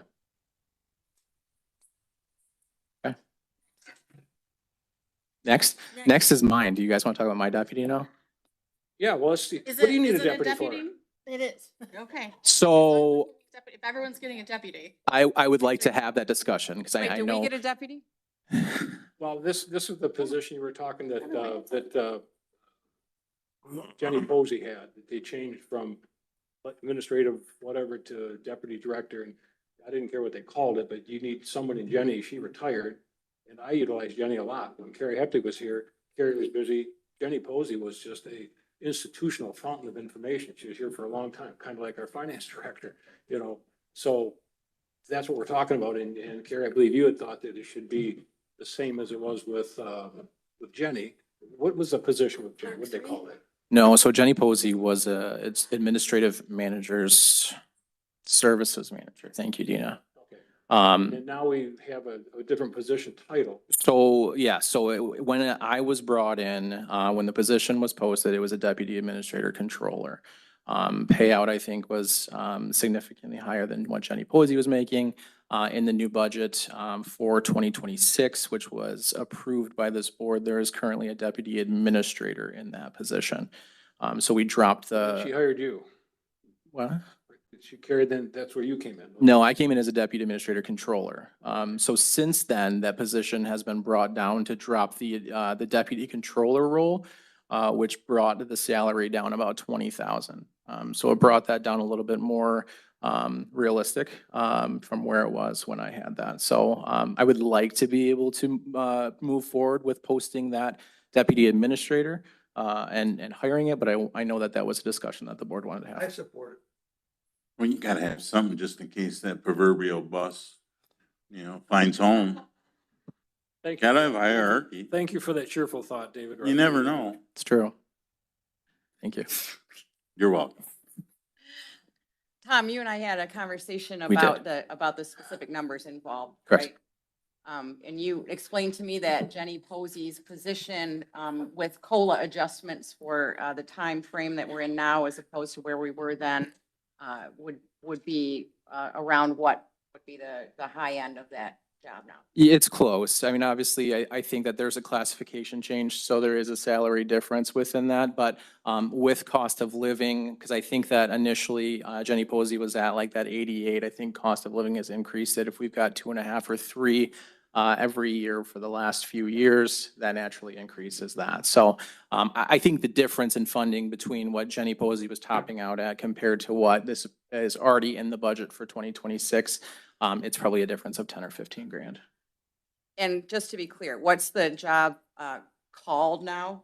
It's not deputy controller anymore. What's it going to be called? Yep, so it's not called the deputy administrator controller, it's just deputy administrator. So they won't have any responsibilities to handle financial decisions. That'll strictly be Dean and I. They'll be more of that administrator that I need to work with the departments to handle, some of the things that go on. Obviously, I supervise, up to 25 different departments. So when it comes down to the work that I put in, to have somebody that I can have to effectuate, some of those things without having to be babysat or overwatched. I need somebody to be able to follow through with the things that we need to get done. And Dina, Jenny's title again was what?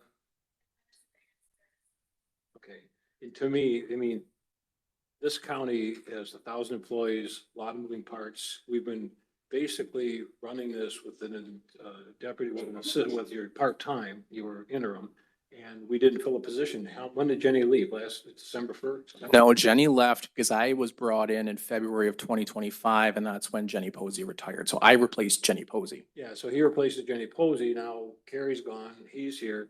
There's a huge void there, and I've been around long enough to know you can't do this. You can have so many plates in the air, you're gonna start dropping. There's too much going on. Town needs somebody to get that in there, so you want the direction to fill that. And I do. what we call it, and all the numbers. And obviously, I mean, I want to give highlights to the team I've got, between everybody in my office. I mean, we've made it work. So far, the plates haven't dropped. But I mean, there's some times where we're catching with, our toes We want to and give you more plates, so. I don't want more plates. I want more hands. We now have Chris Morris over at Animal Control too, so it's really. Chris has been great. That's your administration. So what do you need from us in specifics?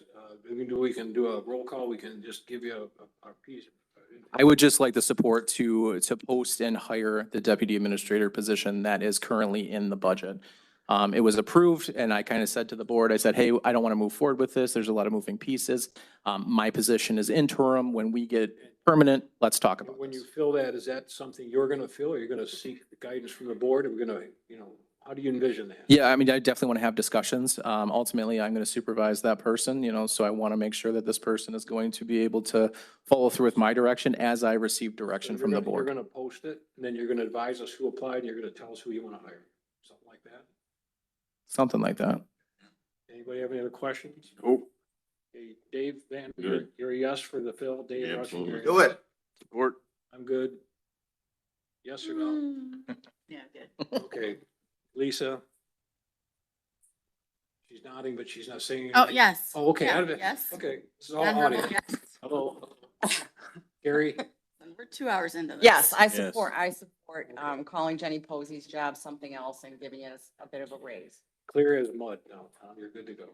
I think that's the clearest thing in the meeting. Good, thank you. Very good. Anything else on your administrator report? No, I think that's it. Obviously, I mean, working through some other things, capital improvement plans, are due July 10th. Preventative maintenance plans, continue to work with maintenance on some of those things. So, all things are moving forward.